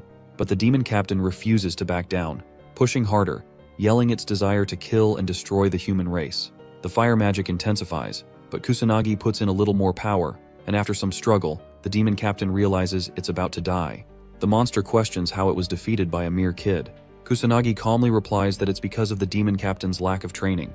He'd hoped for a better fight, but is disappointed to learn it was weaker than expected. The sky finally returns to normal. Kusanagi smiles, relieved that the calamity is over now that he's defeated the final boss. The students are in shock, finding it hard to believe Kusanagi defeated the demon captain. They all get up and begin celebrating. Even the news reporter and cameraman join in, finally feeling safe. Sanada comforts a student, assuring her that it's safe now, as the calamity is over. Shido stares at Kusanagi, calling it impossible. He doesn't understand how a student could stop the calamity alone.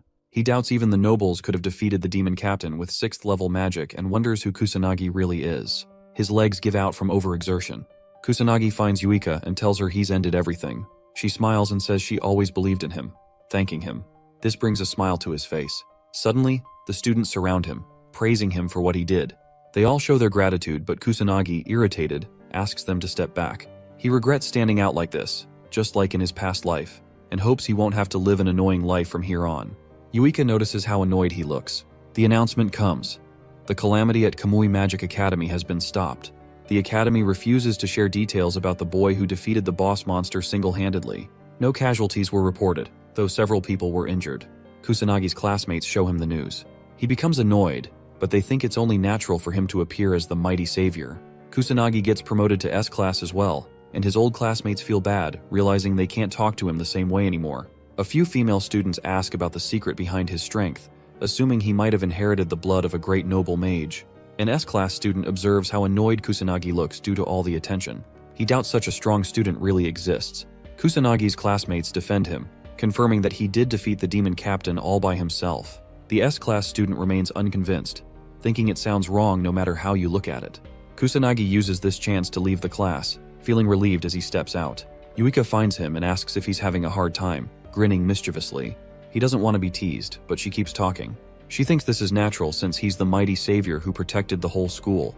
Kusanagi remembers that Yuika was also promoted to S-class, a result of her efforts during the calamity, but she doesn't seem too happy about it. When he asks, she assures him she's happy, but it's because there's someone else in the S-class. Suddenly, Kusanagi remembers Ruka and asks if she's doing any better. Yuika answers positively and points out that they've been talking more than before. Kusanagi thinks it's a good thing, and Yuika feels happy about it too. She thanks him for everything, expressing her gratitude. Out of nowhere, Kusanagi lightly taps her head, causing her to get embarrassed and ask what's wrong. He clarifies that he doesn't want her thanking him over and over. Once is enough. Yuika starts smiling. At a conference, a man finishes his teleconference with other countries. They're aware that getting support for the next calamity will be hard since they're already overwhelmed with measures and plans. One of them mentions the news about the student defeating the boss monster. The others explain that it was a strange situation, and even the police department was completely defeated. They assume it might be a misunderstanding and expect other nations to be skeptical as well. The man orders his men to bring back the noble mages to prepare for the next calamity. On the school roof, Ruka and Katsuragi meet Kusanagi and Yuika. They all stare at each other for a moment. Ruka then shares her desire to ask Kusanagi something. She wants him to make her his disciple. A few days later, Ruka sits down with her sister and starts a chat. She remembers the calamity was stopped by the protagonist. Her sister confirms this and reminds her that Kusanagi is the one who defeated the demon captain, using 4-level synthesis magic to do so. Ruka is astonished to hear this. She remembers that even high-level mages are not capable of using such power. Yuika assures her she's telling the truth, and Ruka trusts her little sister's words, deciding to believe it as she starts smiling. Yuika wonders why her older sister thinks she doesn't tell lies. Ruka recalls that Yuika has always been a straightforward kid, still obedient, never lying, gentle, but also hardworking. She finally accepts that her little sister isn't talentless and admits that she was the one being stubborn. Yuika realizes her sister is just worried about her, stands up with determination, and assures her big sis that she is going to become really strong and put her at ease so that she doesn't have to worry about it for now. Ruka listens to her sister carefully and realizes how much she has grown. Yuika hears her praise and starts smiling uncontrollably. Ruka is aware that no student comes near Kusanagi, and she guesses even her father might be weaker than him. She requests Yuika's help, knowing that if she just goes with the flow, she will only become a high-class mage at best. So she definitely needs Kusanagi's help to properly get stronger. Meanwhile, in the present, Ruka apologizes for all the rudeness. She's really sorry for looking down on them. She's already aware of how absurd and selfish her request is, but she wants to swallow her pride and be straightforward. Ruka hopes he can make her his disciple. Our boy agrees, which surprises her. He confirms that he is willing to make her a disciple, but she doesn't understand why he's being so nice. He calls her a weirdo for making a request and then acting this way. She knows he's right but doesn't understand why he's still being so kind, especially after she did such horrible things to him. He makes it clear that he has already accepted her apology and forgiven her, so that's all there is to it. She is left speechless. Katsuragi uses this opportunity to make the same request. The protagonist agrees, since it isn't really that hard to teach two people, and the guy is happy to hear this. Yuika tells her older sister that her friend is just really kind. Katsuragi calls him mysterious as well. Later that day, the protagonist gets called to the conference room. Shido introduces himself as a member of the Metropolitan Police Department from the Beast Countermeasures Division. Sanada introduces herself as well. They both bow their heads and show gratitude, admitting that without his assistance, both the civilians and their teammates would have been killed instantly. Kusanagi wonders if they need anything else and assures them to stop thanking him, as they've been constantly showing their gratitude for a while now. He believes it is enough. Shido informs him that the investigation is already over, but there is something that grabbed his attention. Kusanagi wonders what it is. Shido shares that he learned our boy got his mage powers after getting involved in some kind of traffic accident. His classmates and the people around him are saying the same thing. But one student even said the protagonist turned into a whole new person after the car accident. Kusanagi remains silent and listens to the investigation. Shido learned that his personality changed completely, and out of nowhere, his magic power became extremely strong as well. So strong that he was effortlessly able to defeat a demon captain. Yuika requests him to stop and questions what he's trying to say. Shido decides to change the question and asks if he knows anything about someone called the Black Magician. Our boy doesn't recognize the name, but the guy shows him a video and elaborates that the Black Magician is someone who defeated magical beasts and cleaned the area while protecting people. He keeps his face hidden and only comes out at night. Shido is surprised he didn't watch such a famous video.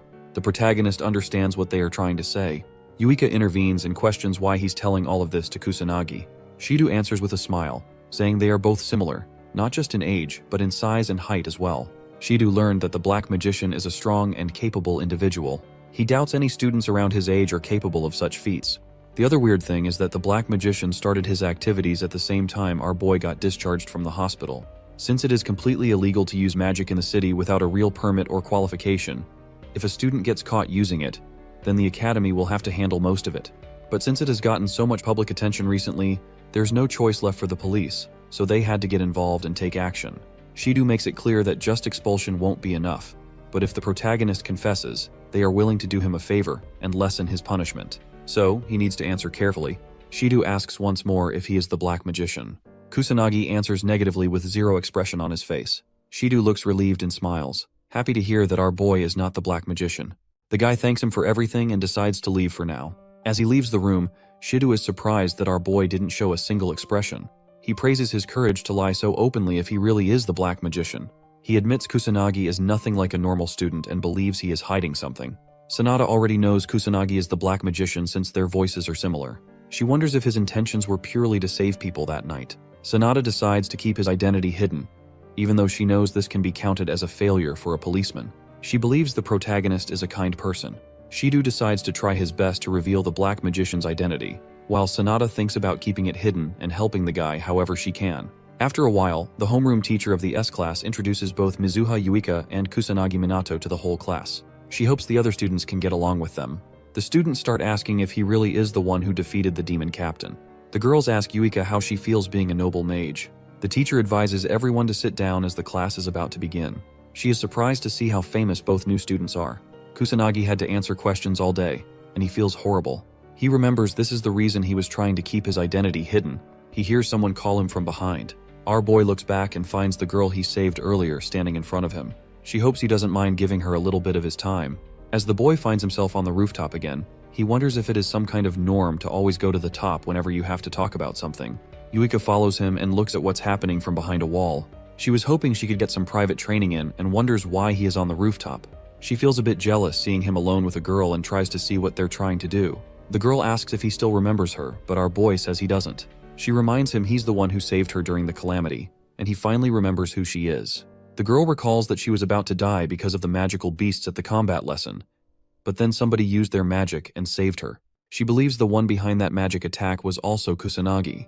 He remembers it, and she starts thanking him for saving her life. He doesn't mind it and says he just did what he could. The girl starts blushing and calls him cool. Yuika tries her best to listen to what they are saying, but she is barely able to hear anything. The girl reveals her feelings and says she is in love with our boy. She hopes he goes on a date with her. Yuika is shocked to learn she is confessing her feelings. The protagonist barely looks surprised. She knows she doesn't have many positive things, but she assures him she will do her best, so she hopes he can make her his girlfriend. Kusanagi smiles and thanks the girl for the confession. She starts smiling, but he continues to talk and says he is sorry. Her smile drops instantly. He politely tells her he doesn't have any time to start dating anyone since he has to do something very important. She understands his reasoning and tries to smile again. She is glad he was straightforward with her and decides to give up on him now. The girl leaves the rooftop with tears in her eyes. Kusanagi advises Yuika to stop hiding and just come out. She gets caught and comes out with an awkward smile. She thought she hid her mana well this time and wonders how he noticed. He calls her mana control horrible and lets her know it is literally spilling everywhere. This is the second time he caught her sneaking around like this. He wonders if she has a peeping fetish. Yuika embarrassingly tells him she just came at the wrong time. She wasn't hoping to listen to anything. She asks why he rejected such a cute and pretty girl. Kusanagi makes it clear that he doesn't want to date anyone right now. She is surprised, but he thinks he is just too far apart in age, even though he is physically in the same school year as them. Yuika starts feeling glad as she learns he doesn't want to go out with anyone. She doesn't understand why she feels so relieved to hear that he isn't planning on dating anyone. She looks at him with a concerned face. Kusanagi advises her to start working on her mana control as it is completely horrible. He believes she needs a lot more practice. She assures him she is aware and becomes determined to work as hard as she can to surpass her current strength so that someday he can finally acknowledge her. During nighttime, the protagonist reaches another area filled with monsters. He wonders if a new calamity is going to appear since they keep increasing. He hears a girl scream for help. A man uses his magic illegally to harass a girl. He tells her it is pointless to scream since there is no one around. Kusanagi intervenes and shows the guy there is still someone around. The thug becomes surprised, but our boy doesn't give him any time and quickly punches his stomach. He uses his magic to knock the guy unconscious. He learns it is just an amateur mage and a thug, but his close combat skills are horrible. He guesses the guy isn't used to fighting mages. The girl he saved thanks him and questions if he is the black mage. He becomes annoyed and quickly leaves while ignoring her words. Kusanagi realizes the black mage all the students and the policeman mentioned was him all along. He doesn't understand how he became so popular. The next day, while eating with his friends, the protagonist talks about the black mage. He remembers Shido talked about an amateur mage who only comes out at night. He heard many people talk about it, so he is just curious. Katsuragi guesses it is because the black mage has gotten really popular on the internet. Our boy asks what the internet is with an innocent face. He wonders if it is something similar to a fishing net. Everyone is shocked to hear this. They all wonder if he is crazy.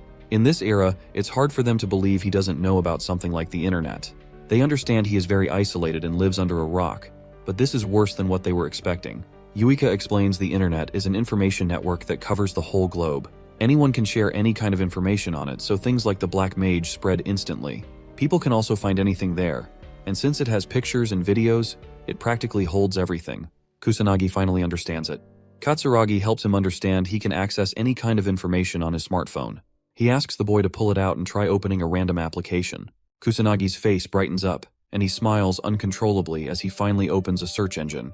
They all praise him and explain he can use the internet to see anything now. Our boy calls it easy. Ruka remembers he promised to help them train. She is wondering when they begin their training. Kusanagi agrees on training them once the school ends, as they also helped him learn how to use a smartphone. He thinks about doing his best to train them well. Yuika expects something bad will happen as she hears his words. During their training, all three of them get tired and fall to the ground. Kusanagi is disappointed as they haven't even warmed up yet. He wants them to train like their life depends on it. They all get up once more and assure him they won't go down so easily. He is glad to hear this and orders them to come attack him with everything they have. They pull out their magic circles and follow his orders. Somewhere else, near the Tokyo Tower, a few men remember everything was completely normal a few seconds ago as they both observe the red sky. They both become terrified and wonder what's happening. A huge army of monsters filled with multiple demon soldiers and demon captains appear. As they all continue their training, all three of them fall back down. He asks if they have given up already. Ruka and Katsuragi attack him at once, determinedly telling him they haven't given up yet. He uses a barrier to protect himself and shoots his magic bullets to defeat them with zero effort. They both get hurt, but Yuika sneaks up from behind and tries to catch him off guard. He is easily able to dodge her and again uses the same attack to defeat Yuika as well. Kusanagi announces break time and lets all of them rest for a little bit. They are all relieved as they can finally catch their breath. Yuika drinks some water while Katsuragi points out that the protagonist is just too overpowered. Ruka agrees with him and is surprised that even a top student can't come close to his strength. Yuika confirms it as well and believes he is different from all the students. She observes his face and finds his usual annoyed look again. Kusanagi reveals he almost lost his life in a car accident, and when he finally opened his eyes, he had obtained these mysterious powers. He doesn't know the reason either, so he orders them to stop bothering him about it. Ruka understands he unlocked his powers on the brink of death and wonders if it triggered something inside him. Yuika is able to see right through the guy. She knows why he's making those expressions and is disappointed to see how gullible the other two are. She believes there is a good reason behind why he doesn't want to tell anyone the truth since he is trying so hard to hide it. She decides to forget about it for now. Kusanagi is able to fool them easily and feels glad they're gullible. They finally end the training session as the sun starts setting. Katsuragi calls it a great training session. Our boy calls him tough as he observes his attitude. Katsuragi guesses it is because he used to train alone before this. He feels really hungry and shares that he has to go back home and cook food. The protagonist is surprised to hear that he cooks food himself. He didn't expect the guy to be like this, judging by his appearance. Katsuragi gets a bit angry as he hears such harsh words. He asks if the protagonist always goes outside to eat. He answers that he just lives on cup noodles, which surprises the guy. Kusanagi is surprised to learn how convenient the new world is. His friend warns him about such unhealthy habits and points out that his body won't survive like this. The protagonist feels a bit weird seeing how concerned he is. Katsuragi grabs him and decides to take the guy to his place so they can eat together. Our boy tries to resist, but he doesn't leave and drags him away. Kusanagi smiles and feels glad to have such a friend. As they both reach his apartment, our boy ends up getting stuck with the kids while Katsuragi cooks food for all of them. He apologizes after he's done cooking, but notices the protagonist taking care of them using magic. The protagonist assures him not to worry. He uses magic to create bubbles for the kids. Katsuragi calls him an idiot for his behavior and advises him not to use magic in his apartment. The guy is surprised to see magic can be used for such things. The little kid comforts our boy after he gets scolded. Katsuragi is shocked to learn he is really good at taking care of kids. The protagonist suddenly remembers the calamity in his past life. He calls kids precious. Katsuragi calls him an old man for how he sounds, but our boy orders him to shut his mouth. He starts enjoying as he helps the kids read a book. They all start eating together and thank God for the food. The kids happily eat the delicious meals. The protagonist tries it and is surprised to find out how good it is. He gets teary as he tries to remember the last time he had a good meal. He regrets not taking care of himself because he was focusing on fighting for a very long time. Kusanagi asks his friend about his parents. The guy shares he doesn't have a father. Since his mother has to work till late at night, he is the one who does the household work and takes care of the kids. He even has to do a part-time job when he is free. Kusanagi is shocked to hear his routine, but the guy assures him he likes taking care of his family. The protagonist understands it and remembers he is a complete musclehead who likes challenging stuff. They all end up sleeping together. He apologizes to Kusanagi for having him sleep at their house because of the selfish kids. He doesn't mind it and feels good doing such a thing for a change of pace. Katsuragi is relieved and shows his gratitude. The protagonist doesn't understand why he's thanking him, but the guy elaborates that it is about Ruka. She looks happier these days, and he believes it is all thanks to Kusanagi. Our boy wonders if this is something related to love. He asks the guy if he holds feelings for Ruka, but Katsuragi answers negatively. He shares they are both misfits who don't get along well with others, so they naturally became great friends. Kusanagi finds it similar to his situation. The next day, both Kusanagi and his friend walk together towards school. Yuika frustratingly wonders why they're so late. Katsuragi shares that the protagonist kept sleeping. They both find out the boys had a sleepover together. Yuika gets jealous and asks if they did training together. Kusanagi wonders why they're meeting like it is natural. He admits he is enjoying it. Shido appears with Sanada and requests our boy to give him a few minutes. The protagonist is annoyed to see them again. Shido apologizes for disturbing the guy again but reveals it is something urgent. Sanada explains beasts are suddenly appearing out of nowhere near the Tokyo Tower. She believes it is something related to the calamity, so they want to request Kusanagi's cooperation in the matter. He tries to avoid it as he is just a student, but Shido doesn't think it is right to call someone like him a student, since he is capable of stopping calamities all by himself. He tries to be straightforward and shares it's too much for the police to handle, which is why they need his assistance. Kusanagi asks if it is okay for them to reveal such stuff, but Shido tells him they have no choice since they've been completely cornered. He formally requests the protagonist to help them face the monsters. Kusanagi agrees with them. He was hoping to avoid standing out, but the situation keeps getting worse. Shido promises he will get proper compensation and that he doesn't have to contact the academy. Yuika and her friends decide to help as well. Ruka is confident they can provide support from the rear, and Katsuragi agrees with them. Shido thanks them for their effort but refuses to let them come along, as it is just not possible. Ruka tries to convince him, but Shido doesn't believe they are capable of fighting in a real battle since they are just the top students of their academy. He asks if any of them come close to Kusanagi's level. They all become ashamed and speechless. Shido advises them to head toward the academy while he invites Kusanagi to come with him.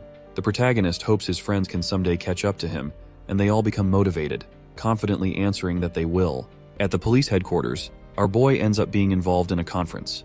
A man explains that hundreds of magical beasts are appearing close to the Tokyo Tower, and they need to quickly form a plan and take action before any civilians get hurt. He shares that they even have a student on their side who played a huge role in the previous calamity that happened recently at the Magic Academy. He asks the protagonist to stand up. He follows the guy's instructions, and some men talk about him behind his back. One of them doesn't understand why a literal kid is involved in their business. The other guy explains that Kusanagi is the one who finished off the demon captain all by himself during the last calamity. He calls it bullcrap since it's hard to believe. Sanada feels embarrassed. Shido speaks up and tells everyone that Kusanagi really is the student who stopped the calamity and even defeated the demon captain all by himself. Shido gives his word, as he saw everything happening from up close. He believes there is no one on the same power level as the protagonist. Since our boy was involved in the calamity that happened after 50 years, Shido thinks it is a good decision to have him cooperate with them. He hopes everyone will treat the boy as their partner instead of a student. The men still don't believe it and think he's just a mere student acting all high and mighty, even though he's in a place filled with so many professionals. The leader tells them their goal is still the same, even with a new face among them. He orders them to immediately take action and kill the monsters. As everyone leaves, Shido finds the boy and apologizes for what he had to listen to. Kusanagi thinks it's okay and guesses his arrival just put them in a bad mood. Shido is surprised by his maturity and realizes he should focus on Sanada instead. She starts sobbing and tells him she was just too terrified to stop the men. Kusanagi assures her not to worry, as he doesn't give a shit about what a few men have to say about him. She starts smiling and calls him a wonderful person. As they all drive toward the Tokyo Tower, Kusanagi asks about the approximate combat power they have right now. The policeman answers that they have 80 mages. Only a few among them are high rank, while the rest are just middle rank mages. Our boy knows middle rank mages are capable of using level 2 magic, while the high rank ones can use up to level 3. Shido admits it sounds very pitiful, but the protagonist is the strongest mage among everyone since he is capable of using level 4 synthesis magic. Kusanagi asks if they will follow some kind of plan, but Shido disappointingly tells him it is going to be a magic battle, purely so they can't follow any kind of plans. He believes they can win easily if they only face demon soldiers and magical beasts, but anyone higher than the demon captain will require proper planning and countermeasures because they have high intelligence and immense power. Shido doubts such a straightforward battle plan is worthy of being called a combat strategy. Kusanagi points out that he hasn't noticed any special equipment anywhere so far that could defeat monsters. The policeman shares that they don't have anything that stands a chance against magic and beasts, which is why they just wear clothes that are easy to move in, or suits whenever they enter any sort of battle. The protagonist remembers they used to have anti-beast equipment, but Shido answers there is barely any left right now, and it has become very rare. Only the mage nobles have such equipment. Kusanagi is shocked to learn this, as he remembers such magic equipment used to be common around his time. He understands the usage of magic and mages declined because of peaceful times, but this much change is just absurd. He becomes curious about what happened during the past 50 years. Shido observes his expressions carefully, wondering what he's thinking about. They all finally reach the Tokyo Tower. Kusanagi finds out there is no calamity going on, but the number of monsters appearing is abnormal. He wonders what is going on. The trash-talking policemen from earlier are shocked by the numbers as well. They didn't get informed about this in the report, and as they both spot a demon captain among the monsters, they become completely hopeless and decide to seek support from special organizations or noble mages since it's out of their hands. Shido assures them he has already called for backup, but it's not going to arrive so quickly. Since the number of beasts keeps increasing and illegal mage activities are happening more than before, the organizations already have too much on their plates. The policemen ask if they don't have any other choice but to face such strong monsters themselves. They believe it's a suicide mission and become hesitant. Shido has no choice left, so he swallows his pride and requests the protagonist for help. He asks if they can be defeated. Our boy answers positively. The trash talkers start doubting him, and it's hard for them to believe a random brat can win against so many monsters. Kusanagi notices something weird, and they wonder what he's on about. As the monsters become more active, suddenly the sky changes its color and turns red. Sanada and the other policemen realize a calamity is about to happen. Shido gives a message to every single post from the police headquarters that a calamity has appeared across Japan. As the civilians start getting attacked by magical beasts, Shido repeats his words that a calamity has occurred. He orders everyone to make people their priority and save civilians from any harm. Since they're stuck dealing with it in an urban area, they need to take countermeasures quickly. Shido and his men are worried to see what's happening, but our boy remains unfazed.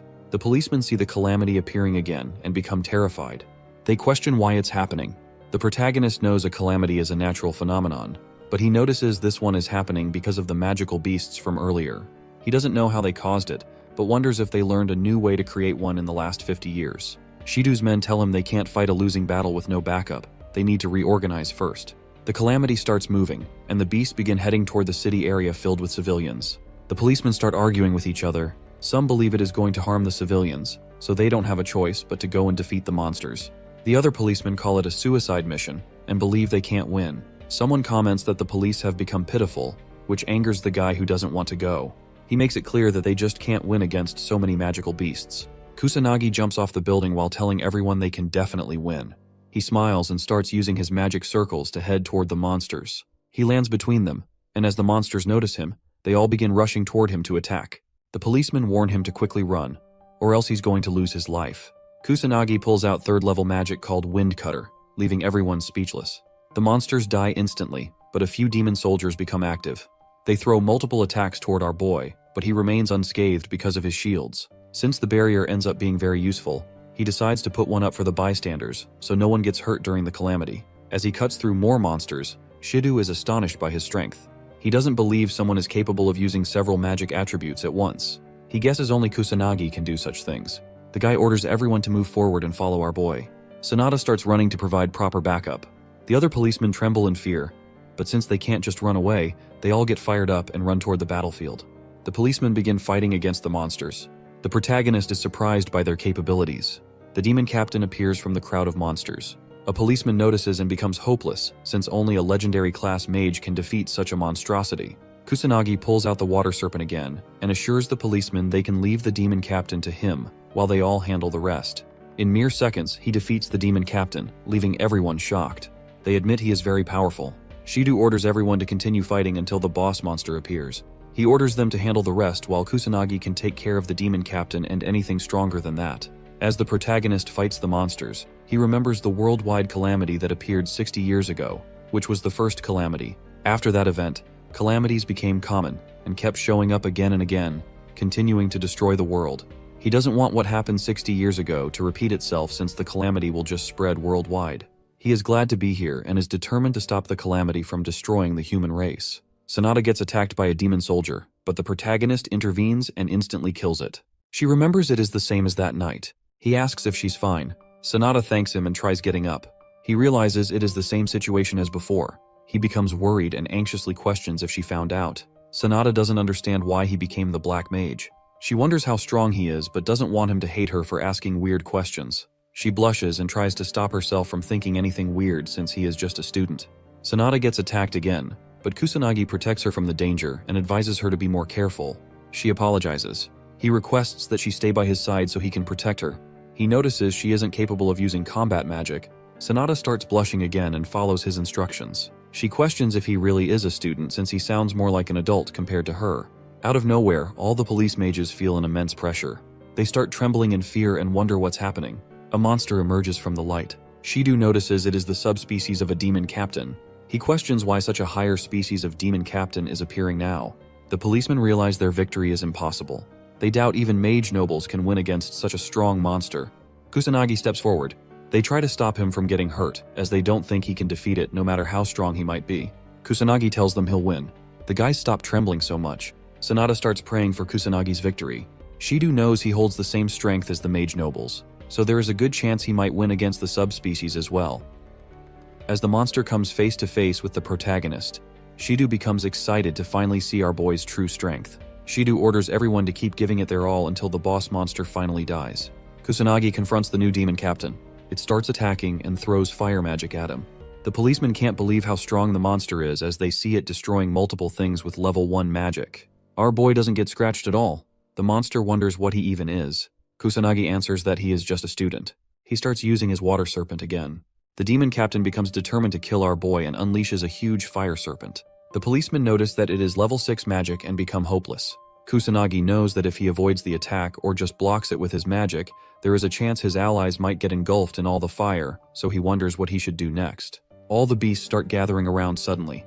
The police are confused, but as they all attack Kusanagi, Sanada tries to warn him.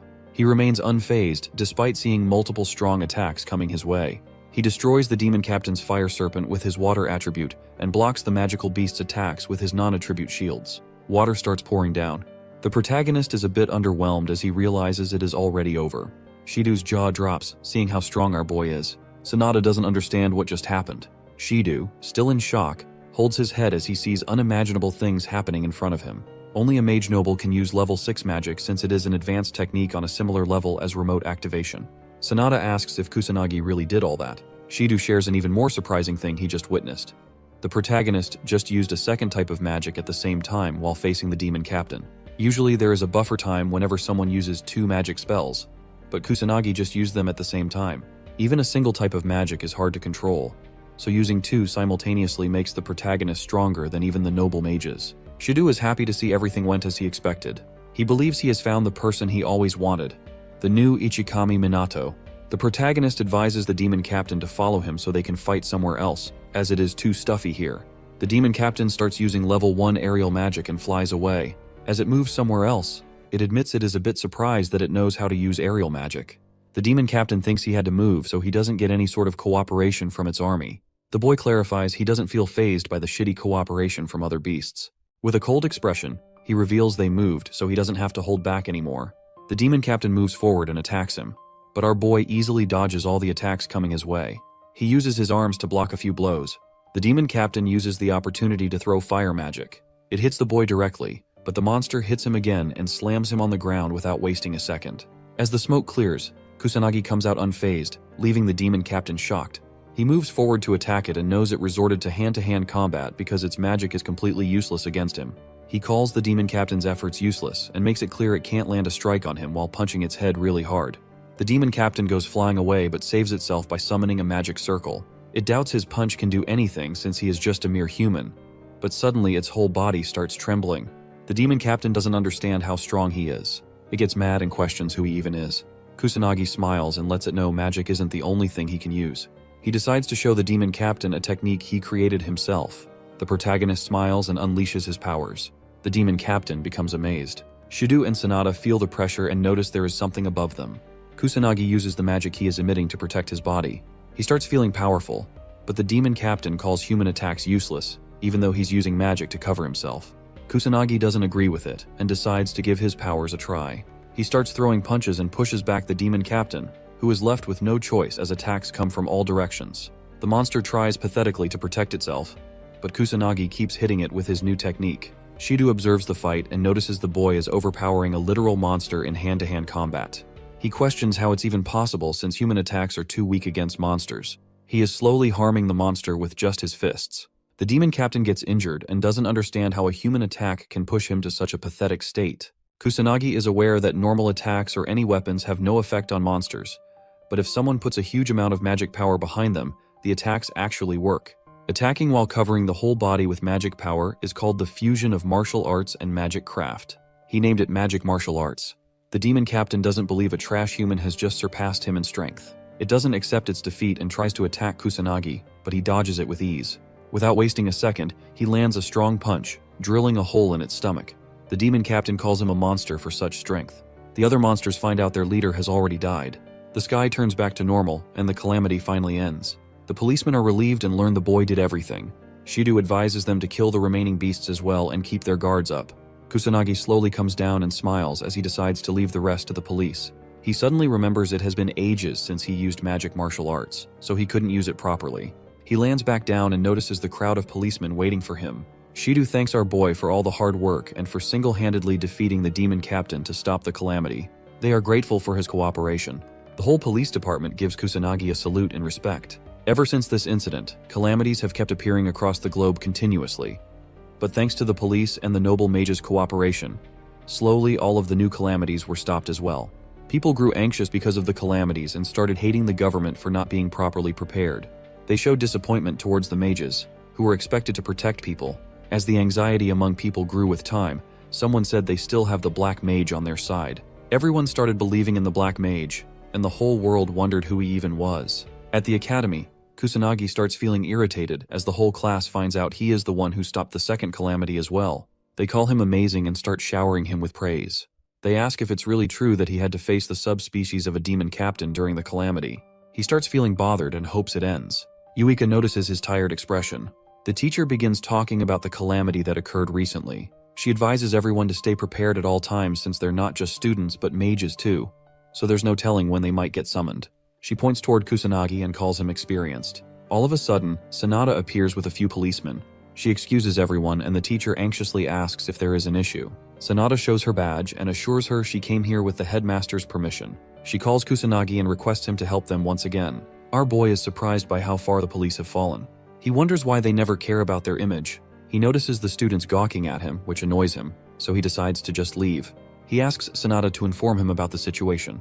She assures him not to overthink it, as he will receive rewards and credit for his work. She explains the beasts keep appearing all across the globe because of the calamities, and illegal mages involved in weird organizations have also become way more active all of a sudden.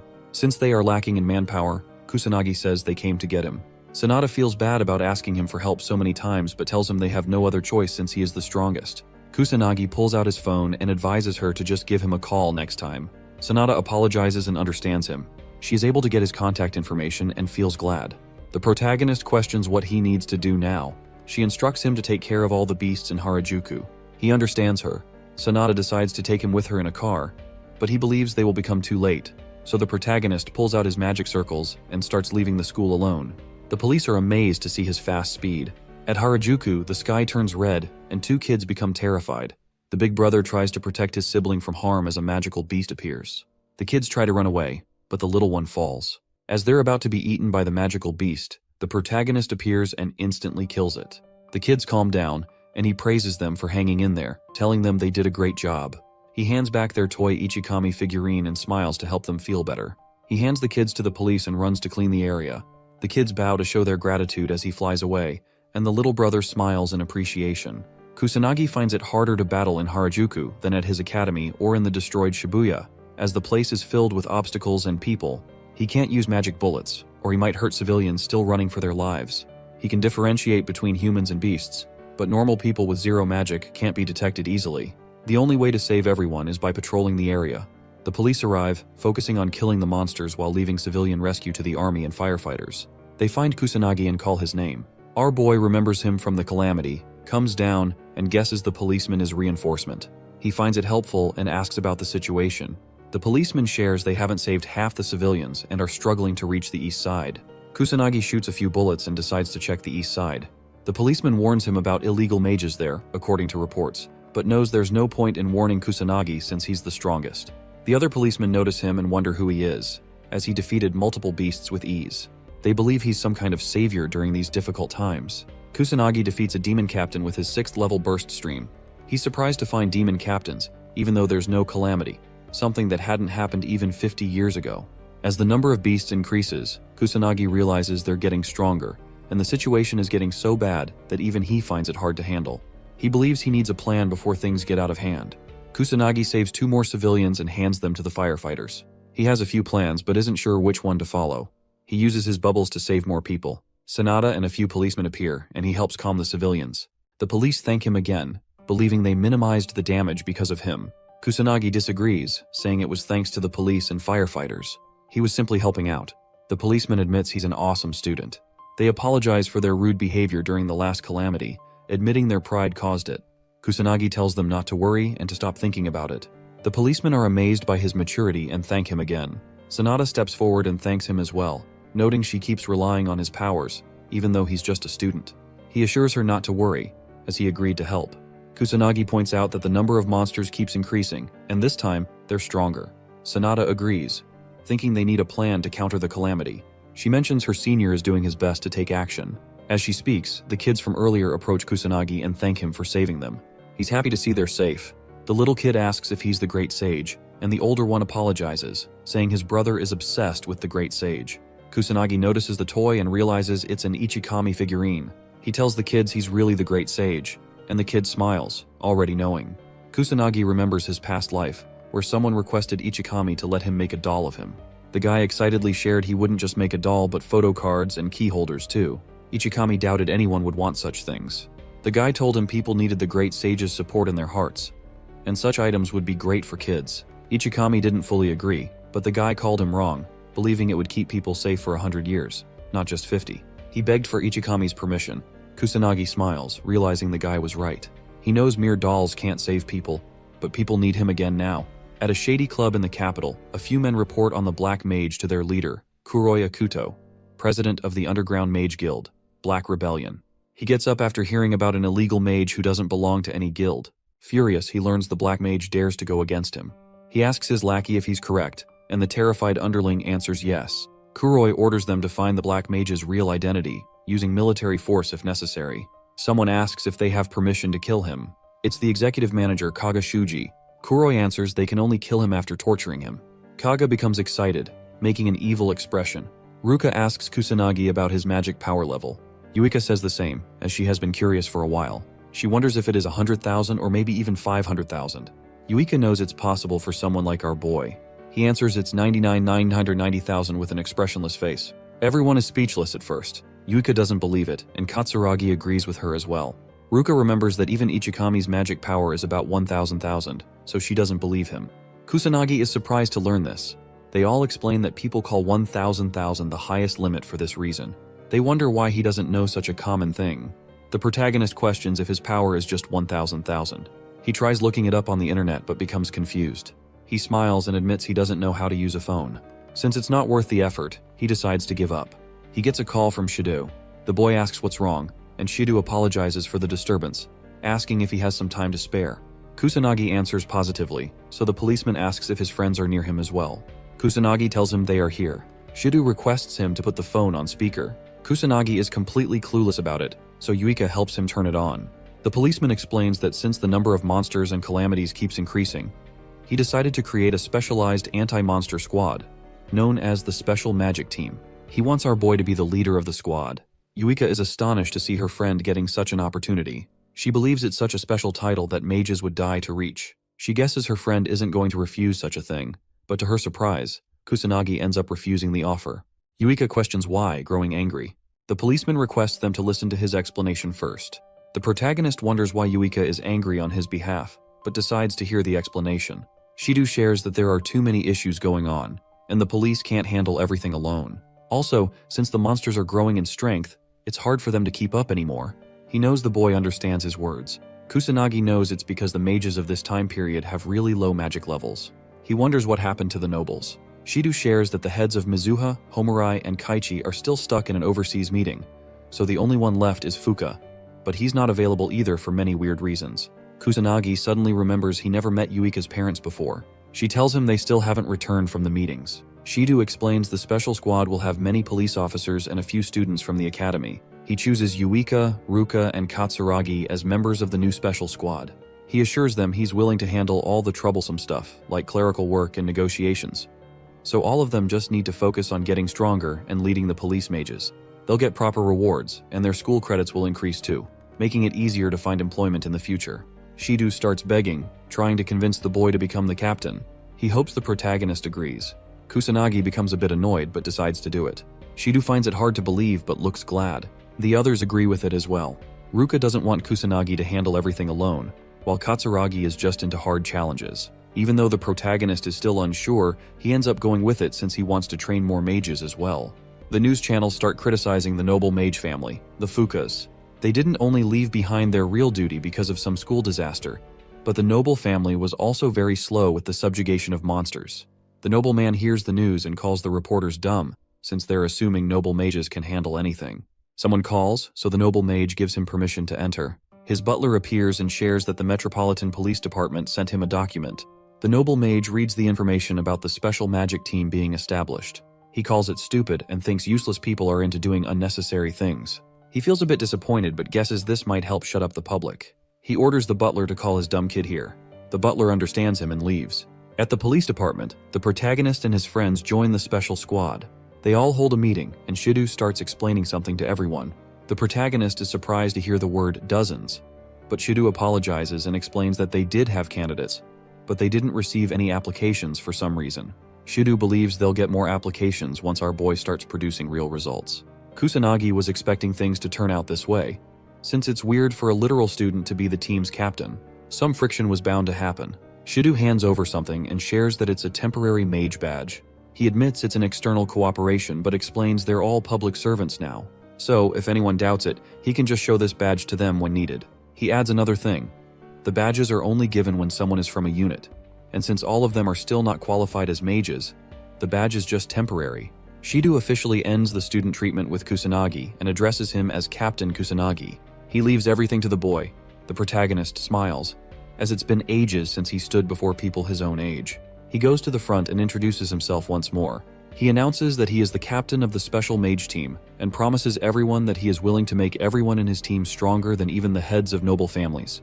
His friends and the police members are surprised, as it's something hard to believe. Kusanagi understands why they're doubting him, but decides to give solid proof to help clear the doubts. He asks Shido if there are any magic power measuring devices available in the police station. The guy answers positively but becomes confused. As he brings a few measuring devices, Kusanagi orders Ruka and Katsuragi to step forward and measure their power levels. They decide to follow his orders. As they both pour out their magic into the machine, the protagonist tells everyone that Ruka's magic power level was only 10,000 last time, while Katsuragi had 8,000 magic power. Ruka becomes speechless as she gets a result of 30,000 magic power. Katsuragi is amazed to see 28,000 on the measuring screen as well. The policemen are astonished, as it is the magic power of the highest grade mage class. Kusanagi asks them to be patient and orders Yuika to measure her powers. She listens to him but feels a bit anxious. Yuika wonders what she should do now, as she believes the gap between her and her older sister might be too big. She knows she worked really hard, but at the end of the day, she thinks she is just an ordinary person with no talent. She becomes more anxious and doesn't want to see the results. Yuika calms herself down as she doesn't want to run away from such challenges anymore. She stops caring about the results and pours the magic into the machine, determined to always be true to herself. Shido and Sanada's jaws drop as they see the results. Yuika feels a bit anxious but opens her eyes to find out it is 26,000. Shido remembers her magic power was just 2,000 according to the records, and it's hard for him to believe there is a way to increase magic power to such an extent. Kusanagi makes it clear to everyone in the room that increasing magic power is possible. It just requires talent and the absolute determination to never give up and keep working hard till the end. He looks at Yuika with a smile and pats her head, letting her know how proud he is feeling and telling her she did an amazing job. Ruka feels happy as she watches their interaction. Kusanagi praises the other two as well, but they think this much was expected. Especially for Ruka, she believes this kind of improvement is normal for someone like her since she belongs to the Mizuha family, so there's no need for praises. He ignores her words and pats her head as well, praising her for all the hard work. Katsuragi knows his friend looks out of this world but is surprised to see him act this way without any fear. Yuika becomes anxious since she knows how terrifying her sister looks when she's angry. Ruka tells the protagonist she's not a baby, and he understands her and pulls away his hand. Katsuragi was a bit scared just now, and Yuika also thanks God her sister remained calm. Our boy tries to pat Katsuragi next, but he becomes embarrassed. Ruka remembers she was never treated like this all her life before today. Even her father never patted her head or did such a thing for her. A fat, ugly guy enters the room as he finds out everyone was here. He shares that he has been searching for Shido everywhere and wonders why he hasn't received any proper greetings. Shido tries to explain himself and tells the fatso he thought the guy wasn't coming today. The fat dude tells him his mind changed, so he decided to come.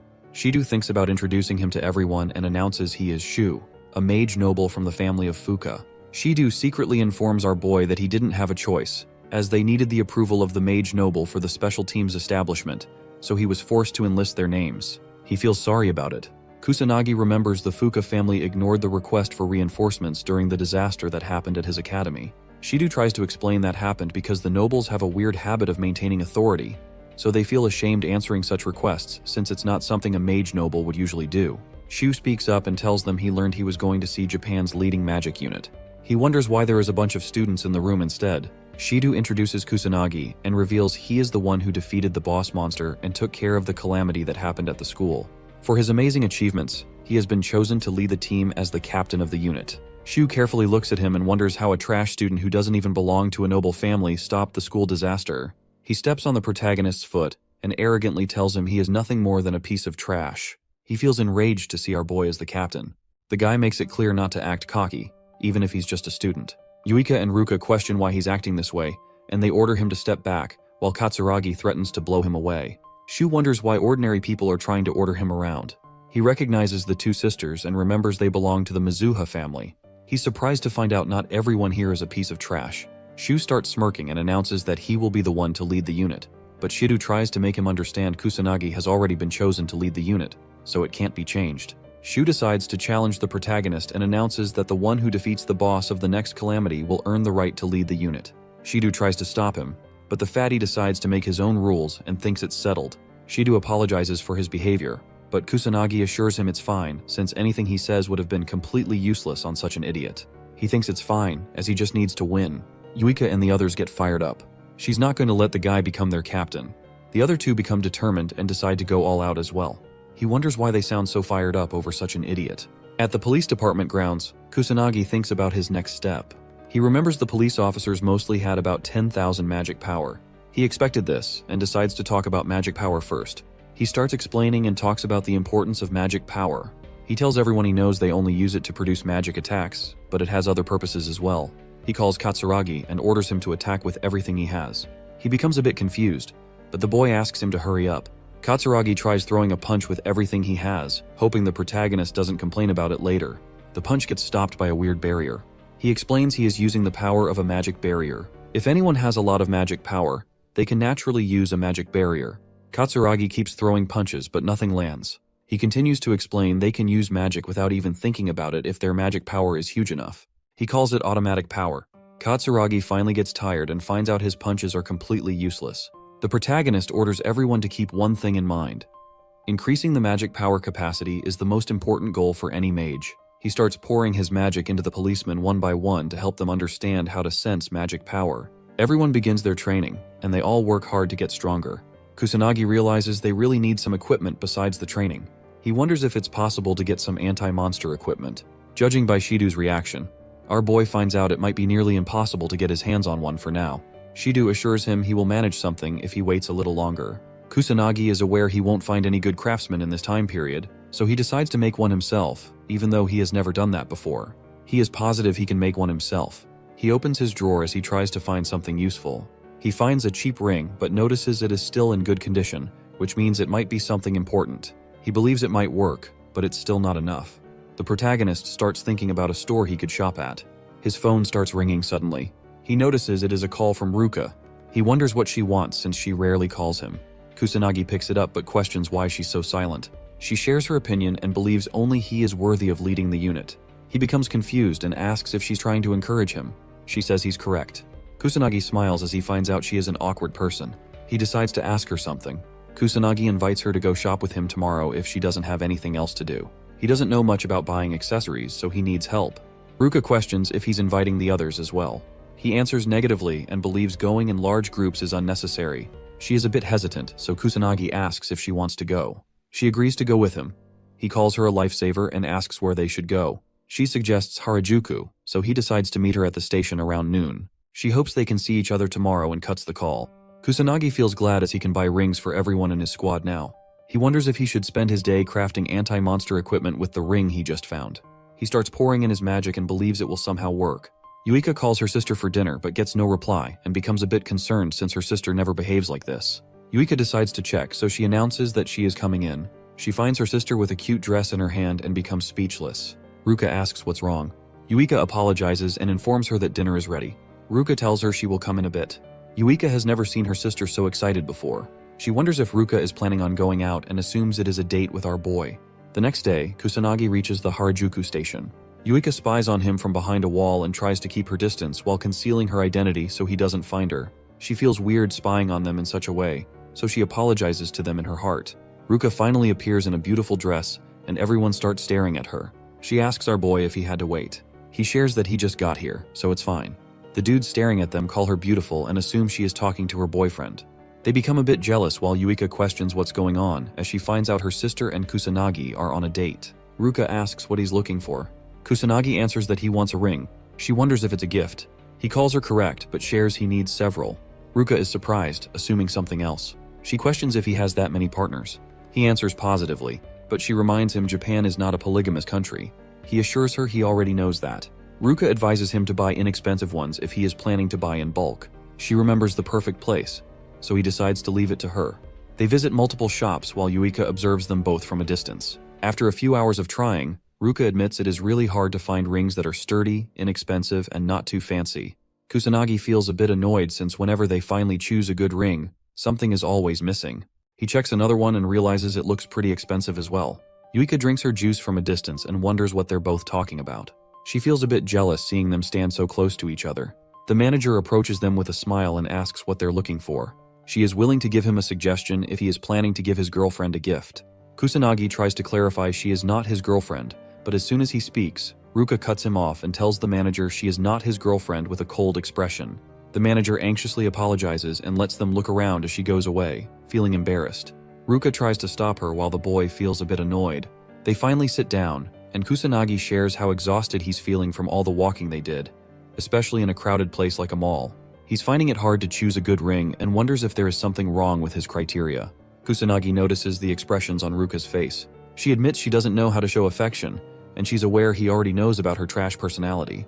He calls her correct, and Ruka remembers she doesn't even know how to interact with her little sister.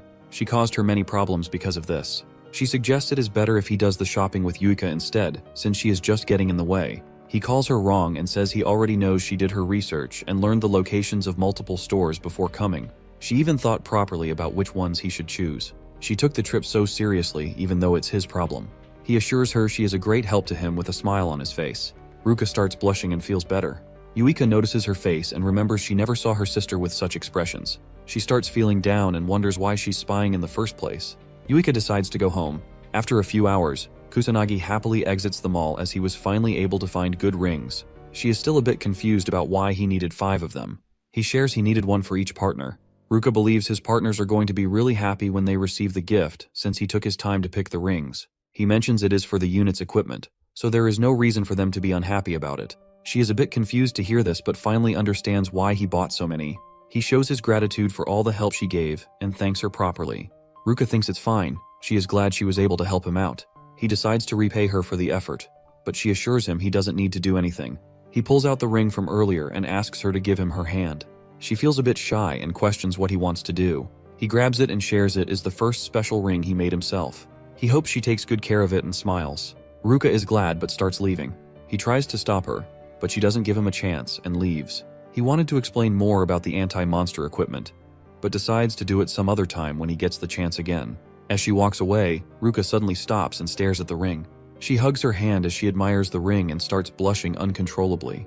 The next day, Kusanagi announces he will hand out the anti-monster equipment now, so they can come and take one. Sanada and the other policemen wear it and feel a magic reaction. They're amazed to see magical equipment for the first time. He explains it is called anti-monster equipment, and he imbued wind magic into it, so if they use their magic powers, they can use the ring to produce wind magic up to level 1. Shido is amazed. He starts questioning how the protagonist got his hands on such a thing. Kusanagi reveals he is the one who made them. Shido finds it hard to believe, since craftsmen capable of making such precious equipment barely exist anymore. He is astonished to find out our boy can make such a thing with ease. He admits Kusanagi amazes him every time. Yuika notices her sister didn't take a ring. She notices Ruka is already wearing a ring she has never worn before. Yuika assumes it is from their date and becomes anxious as she wonders what happened after she decided to leave. Kusanagi believes they all lack proper transportation. He doubts cars are fast enough, so he calls them unreliable. Shido thinks he's right since they always arrive late. Kusanagi demonstrates how to use the wind magic spell, Aerial, using the anti-monster equipment. He believes it will help reduce the time they spend traveling significantly. He explains it is not strong enough to be used as attacks against monsters, but they can fly with it, so they should give it a try. He guides them by sharing they need to visualize jumping in the air since Aerial involves flying and acceleration. Sanada and Shido start flying using the special ring. Kusanagi notices Yuika flying as well. He praises her for it, but she believes this much was expected since she has been training to learn magic manipulation for quite a while now. She stares at the protagonist. Yuika starts feeling guilty all of a sudden for spying on her sister earlier. Kusanagi notices her expression and becomes confused. He approaches Yuika and says he wanted to ask something from her. He questions if she is aware of Ichikami Minato. Yuika answers positively, as he is the person she likes the most. He asks her about Ichikami's power level. She answers it was around 1 million. He was capable of using many spells but died fighting against the demon god during the Great Calamity. He's curious about what happened after he died. She answers most great mages died as well, and her noble ancestors were among the people who worked hard for the revival of society. The Mizuha family played a huge role in everything. She says all of this with a proud expression, and continues to share that barely any data or documents were left after the last calamity finally ended. That's the reason magic studies were built again from zero. Kusanagi is aware the death rate of mages was quite high around that time, but he remembers leaving a lot of books behind. He stored the information about magic in different places to prepare for the future. He wonders why the knowledge of modern-day magic is so bad and full of errors compared to what he left. The power level of mages these days is extremely low. He wonders if someone is behind all of this. Yuika notices him zoning out and asks if he's fine. He assures her it's nothing. She asks him to keep in mind, if he is worried about something, he shouldn't hesitate to share it with her. She is aware she isn't very useful, but still tells him to ask for her help. Kusanagi thanks her for the consideration and calls her a big help. He knows she's going to keep whatever he shares a secret, but he still needs to be cautious about the Black Mage issue. There is a possibility she might get in trouble if he involves her, so he decides to never bring it up. He is aware she might just end up losing consciousness if she finds out he is the legendary Ichikami Minato. Yuika assumes he is hiding things because she is not reliable enough. She decides to get stronger so she can be more useful to Kusanagi. She becomes determined to do her best. 1 week later, Kusanagi orders everyone to get ready and fire. Sanada is able to throw level 2 holy magic called Holy Crest. Shido, now capable of using level 3 magic, while Katsuragi and the Mizuha sisters are able to throw level 4 magic. Kusanagi feels happy as he learns everyone has gotten stronger. Even Sanada, who didn't know how to use offensive magic before, can now attack with offensive magic spells as well. The most surprising thing for him is the compatibility between the Mizuha sisters. He knows people would think it is only natural since they are both sisters. Yuika and Ruka destroy the training ground with their level 4 magic. Yuika suddenly remembers some bad memories but starts smiling as she has finally earned her sister's respect. Kusanagi praises everyone for their hard work, but tells them not to get lazy just because their magic levels increased, since the levels don't necessarily mean they have gotten stronger and better at using magic. He decides to give an example and orders Ruka to use a level 4 magic spell on him. She understands him and follows his instructions. Ruka throws a level 4 attack at him, but Kusanagi only uses level 1 earth magic as a counterattack. As both magic attacks clash, everyone is surprised to see that level 1 magic was able to neutralize level 4 magic. He explains the magic levels only help with the amount of magic power that can be infused with an attack. It doesn't mean higher level magic is stronger. Even with level 1 magic, if the mage is able to infuse maximum magic power, even level 4 magic is easily beatable. He mentions the attributes of magic matter as well.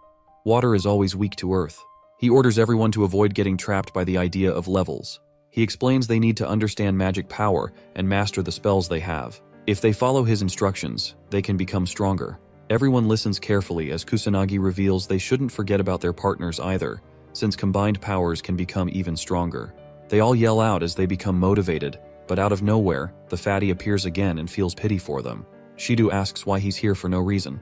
Shu thinks no calamity is happening anytime soon, so he's bored. Shido advises him to clear out a few monsters if he's not planning on training, but Sho rejects the idea as it is too much work for him. He leaves all of it on the police department while smiling wickedly. Kusanagi's friends become annoyed, but he feels nothing. Shu hopes the calamity arrives quickly as the sky starts turning red. Yuika notices it first and points out something is wrong. Shu realizes it really is the calamity and gets fired up. He reminds everyone that the squad that is able to defeat the boss first is going to be chosen as the leader of the special unit. He announces the beginning of his challenge. Kusanagi's squad becomes fired up as they are determined not to lose to an ugly fatso like Sho. Fatty and his men start using the equipment to fly away with their wind magic. He becomes cocky and calls everyone a loser as he leaves. Yuika calls him unfair, but Kusanagi reminds her that they can do the same as well. He orders everyone to properly prepare and put on their headsets.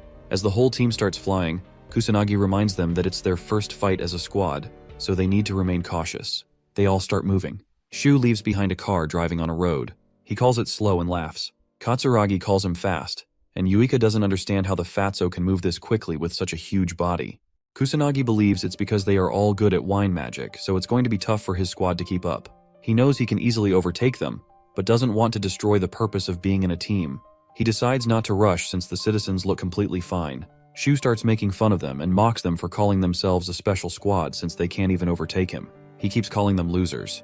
Yuika notices his expressions and assumes he is mocking them, even though she can't hear his words. The fatty finds a few people and announces he is here. He warns them about the calamity and starts killing a few monsters with his teammates. They all shoot wind magic and kill a beast. The civilians try to find a safe spot and ask the fatso for help, but he ignores them completely and keeps shooting wind magic towards the monsters. As the civilians are about to get caught up in his wind magic, the protagonist appears and shields them with his barrier. He asks the fatso what he's trying to do with a cold, terrifying expression. The noble brat and his men become so scared they almost piss their pants. He tries to understand what's happening as he can't even move his arm. Kusanagi's squad appears and confirms if the civilians are holding on fine. Yuika questions what the fatso just tried to pull off. She becomes angry and orders him not to drag ordinary people into a fight. Shu and his teammates are finally able to move again. He wonders if Kusanagi did something to his body. He brushes it off and believes it was nothing. Fatso calls it their fault for getting in the way of a mage noble like him. Yuika becomes irritated and orders him to repeat that. He uses his wind magic and starts flying off with his buddies while leaving the safety of commoners to Kusanagi. He is determined to defeat the boss. As the fatty leaves, Kusanagi observes him and is confident he could easily destroy the fatso in mere seconds. But he doesn't want to make it look like he is afraid of a stupid challenge. He suddenly realizes this might be a good opportunity for something. Kusanagi orders his squad to defeat the monsters while he protects the citizens from any kind of harm. Shido wonders if he is confident about the challenge since it sounds hard to protect so many civilians all alone. Kusanagi assures him he's confident since he is the leader of their special unit. Shido believes his words and thinks his question was stupid. Yuika motivates everyone to start defeating the monsters as they already rely on the protagonist so much. Everyone agrees with her, so our boy orders them all to start moving and win for him. They all move forward using their wind magic and start fighting the monsters. Yuika uses level 3 magic spells to destroy some strong monsters. She remembers being scared when faced with a similar situation before, but now she is surprised by her own capabilities as she can easily defeat demon soldiers. Yuika has finally gotten stronger.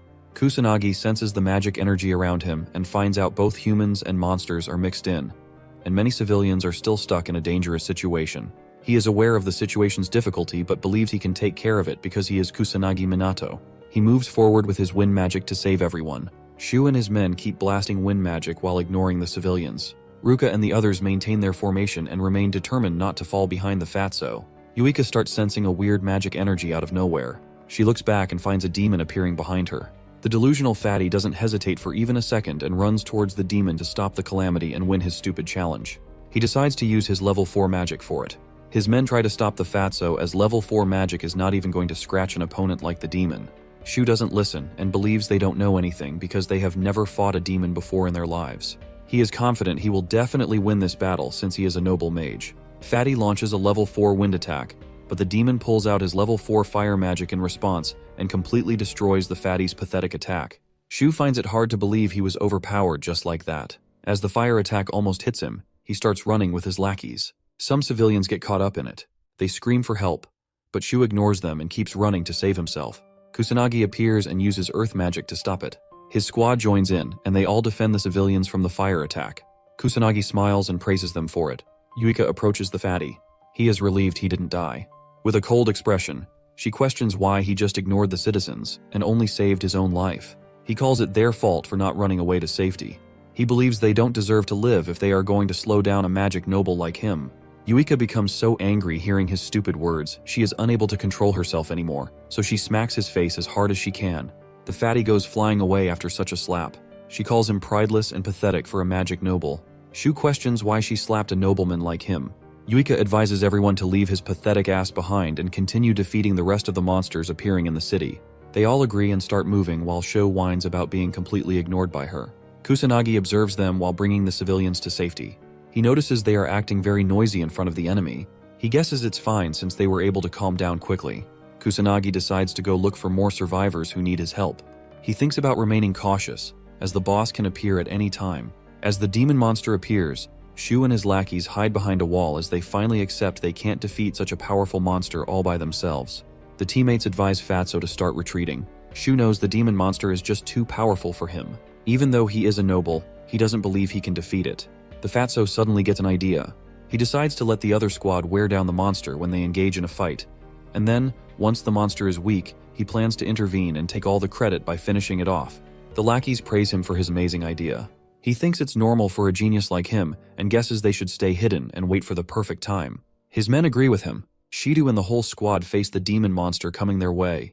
Yuika is able to sense how strong the monster is. She doubts they can win this fight but becomes determined to do whatever she can. The whole squad starts attacking the demon persistently. They wonder if it's finally dead, but as the smoke clears, the demon comes out unscathed. Yuika finds out it didn't even scratch it. Ruka suggests they need to use level 4 magic or lower level magic with the proper amount of magic power behind the attack. The demon starts summoning fire attacks from his magic circles. He attacks them, and as they all try dodging it, Yuika learns it has gotten stronger than before, twice as strong as the magic she has. Yuika admits the difference in power is just so big. They have no chance of winning like this. She wonders what she should do next. Kusanagi notices his squad is stuck in a bad situation. He decides to give them advice. Kusanagi orders them to work together. She answers they are already working together. He advises her to combine her powers in the truest sense. He hints that she and Ruka hold the key to victory. Yuika becomes confused and anxiously asks what he means, but he orders her to figure it out herself. Yuika tries to stop him from leaving the call, but she gets attacked by fire magic and gets busy trying to defend herself. Ruka believes Kusanagi's words hold a deep meaning, so they all need to think about it as a team. Yuika thinks her sister is correct, since Kusanagi has always led them to great things. She finally understands what she needs to do.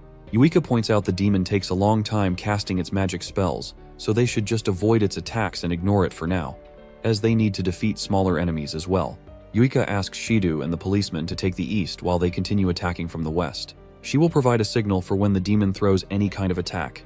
They all understand her instructions. As the powerful demon begins throwing an attack, Yuika warns and signals everyone about it. They all dodge the monster's attacks with Yuika's help. Kusanagi observes everything while saving civilians. He was expecting Ruka or Katsuragi to take the lead, but finds out Yuika is also good at it, since she can read people well. He thinks she can lead people. Yuika starts feeling tired and realizes their magic power and level might not be enough to win. She wonders what she needs to do now. Yuika tries to recall Kusanagi's words and suddenly understands she misunderstood everything. She doubts such a ridiculous method is going to save them, but she left behind her common sense a long time ago, so she decides to give it a try. She knows it is a do-or-die situation. Yuika requests everyone to lend her their magic power. Fatso observes them from behind and wonders what they're planning to do. The whole squad gets ready for something. Shido tries to confirm if this is really possible. Yuika is not sure herself but knows they don't have any other choice. Ruka puts her faith in Yuika. Katsuragi and Sanada decide to give it their all too, as they can just think of something else if this plan fails. The demon raises its arm and produces a level 5 fire magic blazing pillar. A huge wave of fire starts falling down on Kusanagi's squad. Fatso and his men call the squad useless losers. but his lackeys ask him to look at what's happening. He is surprised to see the whole squad moving forward towards the demon. Sanada unleashes her level 3 sacred healing magic to heal all the members of the squad. Kusanagi calls it a brilliant plan, since it is hard to dodge a level 5 spell. With this, Sanada can heal everyone from all the damage they are going to deal with, which is very smart. Yuika and Ruka stand together against the beast and charge their attacks. They release the water magic. Kusanagi is glad they finally understood. If they can't defeat it with their individual capabilities, they can combine their powers to achieve victory. He smiles and calls it a grand magic spell burst stream as a huge wave of water completely destroys the demon in one go. As the smoke clears, Shido is surprised to learn the Mizuha sisters were capable of casting a level 6 spell together. Katsuragi points towards the demon. They are shocked to see it is still holding on to its pathetic life. Shu and his men see the opportunity and try finishing it off so they can claim victory. Kusanagi stops them using his drain tentacles. The fatso doesn't understand what's happening with him, as all his mana gets depleted. He loses all his strength instantly. Kusanagi appears from behind and takes back his magic tentacles. He feels a bit annoyed by their behavior. The demon finally fades away. Katsuragi and the others are relieved. Shido thinks it was probably about to die after taking such an attack. As the calamity finally ends, the sky turns back to normal. The whole squad is happy to see they finally won. Sanada praises the Mizuha sisters and thanks them. Ruka and Yuika lose consciousness and fall down. Katsuragi becomes concerned and asks what's wrong. They are both unable to move at all since they used up all their magic. Yuika tells her sister they actually won. Ruka agrees with her and feels relieved. Kusanagi praises his team for their efforts, smiles, and confirms they were the ones who stopped the calamity. He labels it as their first real mission, and is happy they showed their true worth and didn't disappoint him, even though they fought for the first time like this. He believes his squad is going to keep growing stronger. He praises Yuika for her amazing growth so far and points out she gave excellent commands during the calamity. She even understood what he meant by grand magic, and he wonders if she already knew about this technique. Yuika confidently answers she didn't, and she learns it is called grand magic. He is surprised to learn she didn't know this, and doesn't understand how she pulled it off without even knowing. She thanks him for giving such an amazing hint, and shares that the rest was just her gut feeling. Kusanagi is shocked as he realizes he was wrong about Yuika. He guesses she might be way more special than he initially expected. Kusanagi ends the questioning and points out she succeeded on the spot, which is very incredible. He believes the harmony and compatibility between her and Ruka also played a huge role in it. He notices the watch and tells everyone it is finally time for something important. Kusanagi grabs the remote and turns on the TV. Some special members of the police department, including Shido, are involved in a conference. One of them speaks up and explains they created the special Mage team, also known as SMT, to prepare against the growing number of calamities and demon monsters. The news reporter questions why they chose a student who was involved in the calamity at the academy as the squad's leader, asking if what he's saying is true. Shido steps up to answer this question. He introduces himself as the proxy representing the special squad's leader and confirms the squad leader really is just a student. This is hard for everyone to believe. They are against appointing a minor as a squad leader. Shido defends Kusanagi and explains he has abilities that even surpass the magic nobles. He reminds them that the magic nobles are completely useless and didn't even join them to help. The police were left in a dire situation and had to save the citizens all by themselves. He adds that Kusanagi appeared and saved everyone from the calamity. Shido believes Kusanagi is a savior sent by God, who is going to protect this era from the monsters. Shido doesn't trust anyone else with the leadership role. Kusanagi, while watching this on the TV, becomes a bit embarrassed. He was hoping Shido wouldn't make a huge deal out of him. The important government officials call it absurd and troublesome. They think it's wrong to ignore the magic nobles and establish a squad behind their back. If this happens, the noble mages will lose their jobs. The men admit the noble mages are pretty useless since they didn't even respond to the calamity. They are aware of the Fuka clan's horrible reputation, and even though some of the clan leaders are not in the country, it is still their job to respond to the calamity, so they are ignoring their own jobs. The police head speaks and shares they place their trust in the noble mages, and they didn't create the special squad to undermine any of the noble families. Someone enters the conference room and tells everyone to step back. It is the ugly fatty and his lackeys. He calls the current leader an incompetent loser and believes a magic noble like him deserves to be the real leader. He calls them out for their rudeness in holding a press conference while completely ignoring him. His minions show support for his claims as well. Shido doesn't understand why he's here out of nowhere, even though he lost the challenge. Shu and his minions act like there was no challenge. He lies about having no such promises. He calls his words the magic noble absolute and tells everyone to just listen to him. A news reporter moves forward to ask a question. He gives her permission to ask anything. She informs everyone that she learned he didn't help any civilians during the calamity that happened recently. He instead kept dragging innocent people into his fights. She asks if this is true. Shu becomes anxious and answers that nothing like this happened, but the other news reporters call him out for his lies since they have proof of his wrongdoings. The officials question if a magic noble is really doing such horrible things. They call it unacceptable since the citizens are always the top priority. They don't let his actions slide this time. Fatso becomes terrified and orders everyone to shut up. He doesn't accept his fault and blames it on the civilians for getting in the way of a magic noble like him. He calls everyone peasants and orders them to stop talking. Shido believes everyone already knows that the current magic nobles are corrupt. He points out how important it is to have heroes like Kusanagi, who will lead the nation and protect people from monsters, heroes who will fight with zero selfish intentions. He thinks Kusanagi is perfect to be their squad leader. Shido points towards the fatty and tells everyone they don't need corrupt and selfish magic nobles who don't care about the citizens.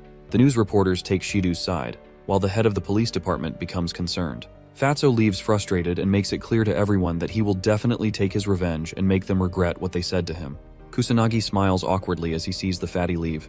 He is surprised Shido didn't hold back at all this time. Yuika shows everyone the videos about the calamity that were posted on the internet. She reveals that the magic noble Fatso is getting a lot of hate for his actions. Kusanagi becomes a bit terrified of the internet since things spread very quickly. Yuika suddenly gets surprised. Kusanagi asks what's wrong with an anxious expression. Yuika shares that all of their faces got caught on camera. Kusanagi becomes frustrated as it is impossible for him to hide his real identity after this. He was hoping to not stand out as much as possible, but knows things will become more complicated for him after this. After a few days at the meeting room, Kusanagi becomes surprised as he sees the huge crowd of people gathering. He wonders what's happening. Shido shares that the higher-ups are giving their approval easily now, out of nowhere, and the number of people hoping to volunteer has suddenly increased as well. Shido anxiously smiles and believes this is happening because of the information that got spread on the internet and the press conference that happened recently. Shido starts apologizing for not holding back during the press conference. He is aware he made a mistake, and he somehow wants to make it up to Kusanagi. Our boy was hoping he could train more people but didn't want to stand out this much. Yuika appears from behind and grabs his arm. She suggests he should just get used to it since it's hard for the world to take its eyes off of someone as special as him. He calls it troublesome, and hopes he can avoid attention after this at least. At night, somewhere inside a mysterious place, a man tied to a chair gets asked a question. A guy holds his knife near the victim's throat and orders him to reveal everything or he's dead. The guy with red hair becomes terrified. He gets asked about the Black Mage but tries to clarify he already told everything he knew. He shares that the Black Mage is a young kid who can cast strong magic spells. The man slashes the red-haired dude with his knife and threatens him to reveal everything or he's dead. The victim becomes terrified and begs for his life. He finally recalls something else. The red-haired dude shares that the police are consistently checking the Magic Academy to learn more about the Black Mage, so there is a rumor he might be a student. He swears he doesn't know anything else about the Black Mage. The kidnapper believes in his words but calls it disappointing. The victim hopes he will get released now since he revealed everything. The mysterious man assures him he will, but kills him and clarifies he will get free from life's grasp instead. The victim bleeds out and dies. The mysterious four-eyed man becomes angry as blood splashes onto him. He calls it filthy and starts rubbing off the blood. He was able to learn the Black Mage might be a student. He gets excited and starts smiling wickedly as he wonders how terrific a young kid's screams will sound. He hopes the Black Mage is waiting for him. Kusanagi lands in Shinjuku while wearing a mask to hide his face. He defeats a monster and starts looking around. Our boy spots a few kids with a camera in their hands. One of the kids starts recording the dead monster Kusanagi just killed, and they both call it the work of the Black Mage. One of them is a bit frustrated that he couldn't make it on time to film Kusanagi. Our boy was hoping the hype and interest people had in the Black Mage would have decreased by now, but he realizes he is totally wrong as he finds many people searching for him, even in such residential areas. The police are involved as well. He is glad the police are dealing with monsters and disasters properly now compared to when he was reincarnated. He guesses the people don't need the Black Mage anymore. Kusanagi notices something happening on the ground. A few thugs corner a helpless man and demand 10 million yen from him. They order him to just sell his organs if he can't pay up. The man tries to defend himself and clarifies he only took 200k yen, but the thugs start using their magic and call it interest on the loan. They try teaching him a lesson, and as they are about to attack him, Kusanagi jumps in and shields the man from the thugs. The helpless guy uses this opportunity to leave. The thugs become angry and question if he thinks he's some kind of cool hero. They try fighting Kusanagi, but he decides to give them a taste of pain so they stop acting this way. They get beaten up and apologize afterward. The men promise they won't do anything to resist. The Black Mage wonders why the police aren't dealing with illegal mages even now. The thugs recognize it's the Black Mage. They start talking about the rumors they've heard. One of them mentions the underground syndicates are after our boy. They get anxious about being on another gang's turf. Kusanagi hears them talk and asks about the organization. They become terrified and try to act dumb. The thugs say they don't know anything while begging him to let go of them. They promise they won't tell anyone they met him. The Black Mage wonders how much they know, so he decides to let them go if they reveal everything. The thugs agree, and one of them reveals the Black Rebellion is an underground organization of mages who are hidden from the public. He shares they have their hands in all sorts of horrible crimes like money laundering, controlling the Yakuza, gangs, or mafia. The organization is behind all of it. The thugs share that the Black Rebellion even has connections with the media and politics, so they have the freedom to do whatever they want. The thugs smile awkwardly and tell him there's a Black Rebellion branch nearby as well. They came here in hopes of getting a job there. He beats them up and starts leading the sketchy alley. Kusanagi remembers Sanada mentioned something about the increase in illegal activities. He was finally able to learn the Black Rebellion is behind all of this. Our boy calls it interesting and gets a bit excited. He decides to leave the calamity and the increase in monsters to his student version instead, and clean the underworld whenever he goes out as the Black Mage. He guesses he should start with the Kabukicho branch first, since it is the nearest. Our boy reaches the place and sees a crowd of men and women doing sketchy business. He is surprised by how lively the modern entertainment district looks.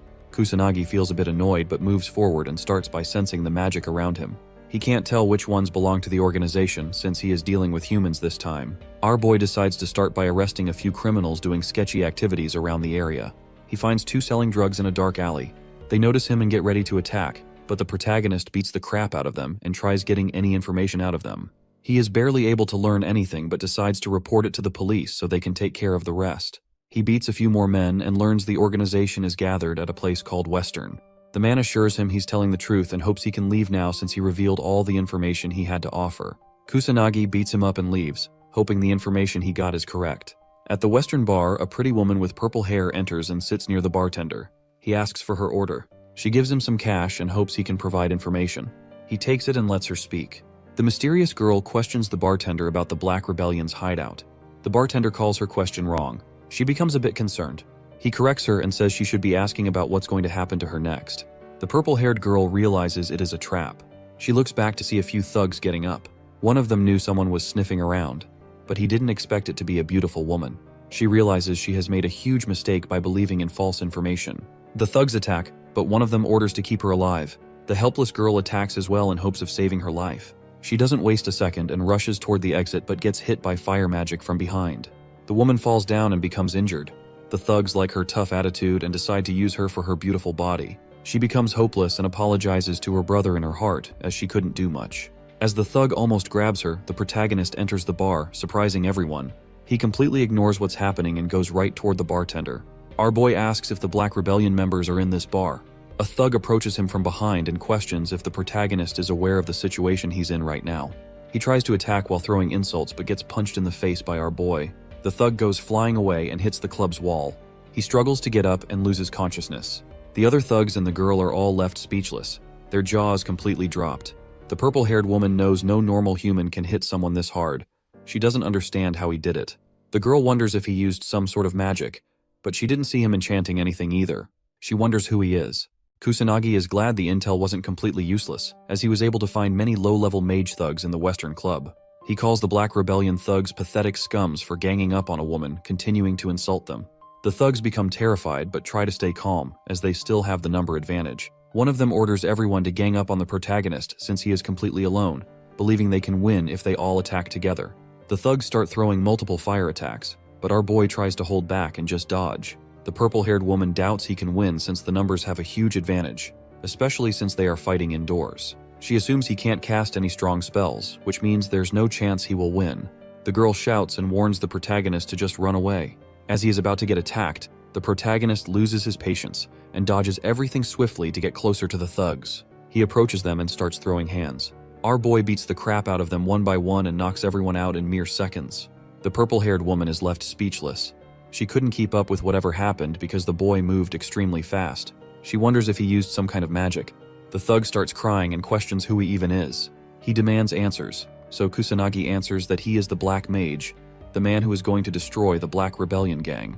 He knocks out the last guy as well and walks toward the girl. She is still surprised by how fast he destroyed everyone and wonders if he's some kind of elite or legendary mage. Kusanagi comes closer, and she's able to learn he looks like a high school student. She calls his eyes striking. He becomes a bit worried and asks if she's okay. He finds out she is not injured. With a confused expression, the girl assures him she is okay. He walks toward the bartender hiding behind the table. Kusanagi demands information about the Black Rebellion, but the bartender rejects his request because he is afraid they will hunt him down if he reveals anything. Our boy lands a strong punch and destroys the table to scare the bartender. He demands information again and makes it clear this is the last chance he is giving. The bartender becomes terrified and decides to reveal everything to save himself from Kusanagi. He shares that the Black Rebellion's base is actually in Tokyo, with branches everywhere, even beyond Kabukicho. He has heard the head of the Kabukicho branch is not a person anyone should mess with. The leader of the gang is a mage, and he holds a lot of influence in the underworld. Some people even say he is controlling Japan from the background. Kusanagi asks about the branch, but the bartender swears he doesn't know anything about it. He explains that low-level guys like him just get crappy jobs and don't know anything about the branch location. The protagonist is a bit disappointed, as he's back to zero again. He decides to find more illegal mages to gather information about the branch. As he's about to leave, the woman stops him and shows her gratitude since he saved her life. She doesn't know what kind of unimaginable things she would have gone through if he hadn't been there. He assures her not to worry, as he was just passing by. He believes it is her own fault for putting herself in such a dangerous situation, since she got involved herself. She calls him harsh, and he says she is correct but shares he's only harsh on adults. The woman assumes he's planning to search for the Black Rebellion. She is curious and questions what he's aiming to do once he finally finds the gang. With a cold expression, he answers that he will destroy it. She is a bit shocked to see how serious he is. She learns he wants to destroy the gang completely, but doubts he can do it all by himself, even if he is strong. She knows she can't do it alone either, so she decides to make a request. The woman asks our boy if he wants to join her. She confidently shares that she is a detective with more access to valuable information and holds many connections as well. She is aware she doesn't have the kind of strength he holds. The woman is a bit shocked to learn the Black Mage is a lot more powerful than whatever she heard from the rumors. She believes she can achieve her goals as well if she can somehow team up with him. Kusanagi understands it and questions if she is demanding his strength in exchange for her valuable information. The woman calls him correct and believes it is the perfect partnership. She moves her hand forward and requests his cooperation. He is aware that he is in dire need of some intel, but contemplates whether she is worth trusting. He guesses it's fine, as he can always just ghost her if things don't go according to plan. He agrees to it and shakes her hand as he decides to team up with the woman. She seals the deal and introduces herself as Leona. Our boy just shares that he is a black mage. She calls it hard and wonders why he doesn't have a shorter name. He gives the girl permission to call him whatever she wants, so she decides to go with Chrono. He agrees on Chrono. He questions why the thugs were after her. She shares that her aim was to somehow find the Black Rebellion's hideout. He calls her stupid for being so careless. She thinks they're both in the same boat, but he lets her know he can protect himself properly. She admits she has many weaknesses, but she didn't see any other choice since nobody dares to go against the Black Rebellion. Leona explains that these days the rogue mages are doing whatever they want in Kabukicho without any consequences, since the police are too busy dealing with the calamities. Kusanagi remembers that Sanada explained this earlier. He learns she is in a tough situation. Leona tries to keep herself calm and reveals her younger brother was attacked by the rogue mages. Ever since their parents died, she had to take care of her brother all by herself. She worked really hard to provide a nice life for her little brother. She's aware she couldn't offer him any time and attention, which would have probably made him lonely, but her little brother never complained about it once. She remembers one day a few burglars broke into their house out of nowhere. Unfortunately, her brother saw the criminals, so they tried to take his life. Her expression changes. He asks if her brother survived. She shares he was injured and hasn't regained consciousness ever since that day. He knows even sacred magic is not enough to wake someone up from a coma. She becomes frustrated and tells him the doctors have no idea when he might wake up. Her brother is only 9 years old. She believes he deserved a normal life. Leona remembers the guys behind all of this were Black Rebellion lackeys. She was able to find and arrest all of them, but she's not going to be satisfied until the whole gang is destroyed. He asks if her aim is just revenge, but she calls him wrong and determinedly shares that she wants to correct things, so no one has to go through the same thing she did. She's aware she doesn't have the strength to do it, but she believes he can definitely stand against the Black Rebellion gang. Kusanagi guesses her story is true, but wonders if she brought the whole thing up to stop him from betraying her in the future. He calls her a tough woman for her actions but smiles, as he is into desperate women. He warns her not to drag him down, but she assures him she has already located many potential hideouts, so he shouldn't underestimate her information network. She just has too many on the list and thinks they might even be Yakuza or the Mafia. That's the reason she was trying to move forward with caution. He demands the information about the hideout locations. She asks about his plan. The boy answers he will just go pay a visit. She warns him about how dangerous it is and doubts he can avoid getting killed, even if he holds a lot of strength. He assures her it is completely fine since he is the legendary Black Mage. She decides to give him the information, but tells him she will go check with him. He warns her about the danger, but she's stuck on going even if she gets killed. He questions what her brother will do if she loses her life. She thinks it's fine, as he will get insurance money if she ever dies. He calls money worthless and advises her to never say such a thing again, as family is the most important thing. She doubts he can understand how she feels to be weak since he holds power. She frustratingly shares how horrible it is to live a good life, but still get oppressed by pathetic scums like the gang members. Even when people like her are cornered, they don't have enough power to fight back. She questions why her brother went through such a thing, even though he is completely innocent. She starts crying and goes silent. He starts moving, so she asks what he's trying to do. He demands the hideout locations and assures her the gang members are going to pay for their crimes. She stops crying and finally cheers up.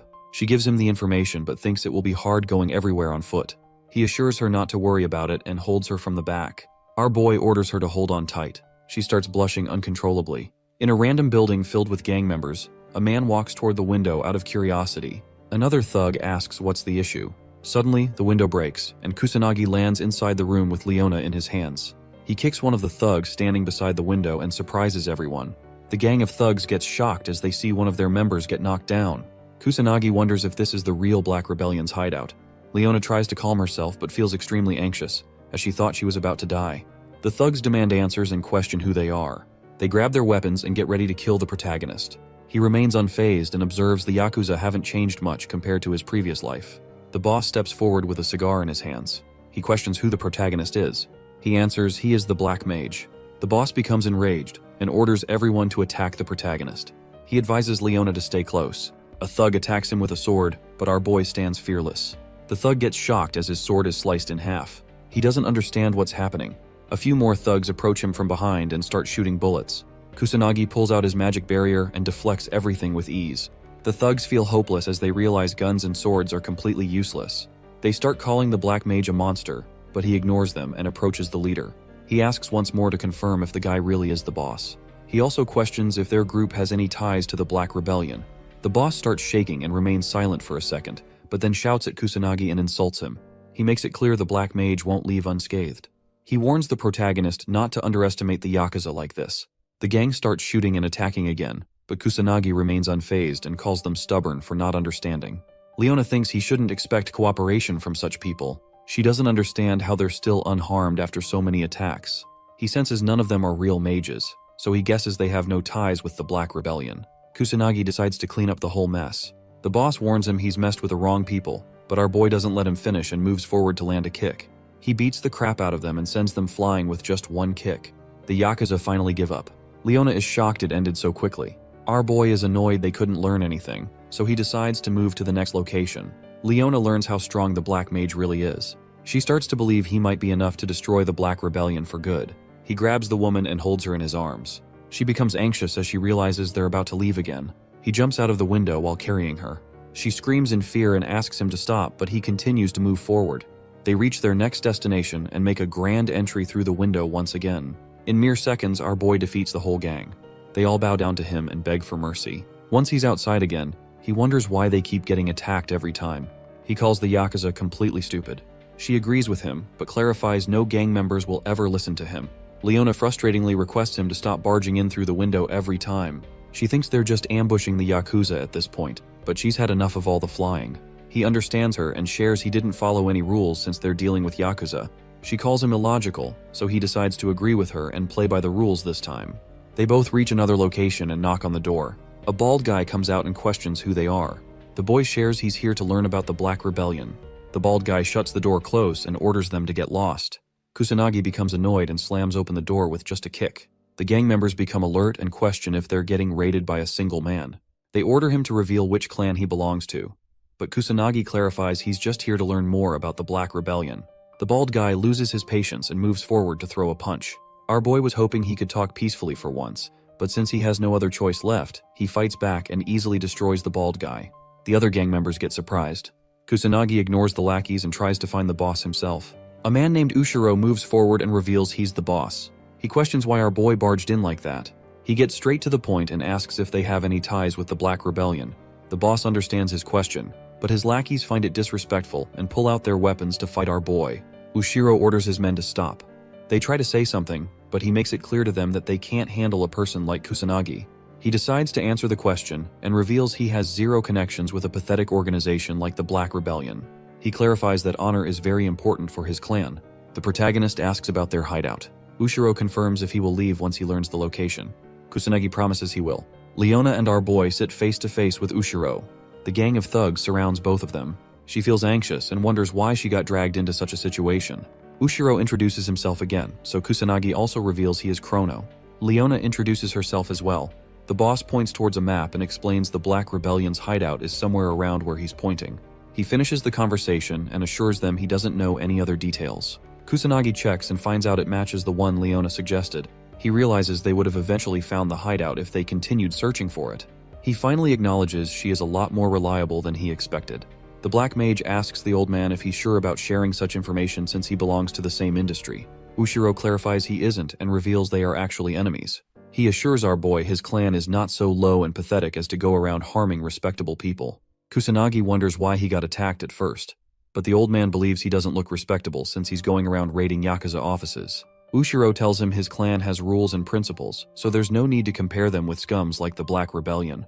Kusanagi is amazed to find a Yakuza like Ushiro in this time period. He decides to leave just as promised since he accomplished his goal already. As he's about to go out, Ushiro questions if he's aiming to face the Black Rebellion. He warns our boy that they have influential individuals who control the country on their side, so it won't be easy. Kusanagi grabs the woman and assures the old man he has faced many opponents like that. He flies away with Leona in his hands. The old man observes him from behind and praises his fearless behavior. He believes the kid might be able to take down the Black Rebellion. In a random warehouse, a few men gather to make a deal for a special weapon. One of the lackeys checks its quality and assures his boss it's good. The red-haired guy orders his men to hand over the money. Some mysterious guys in black suits take it, and one of them shakes hands with the red-haired guy as they both make a deal. The guy in the suit calls Japan amazing for being so kind to criminals, and the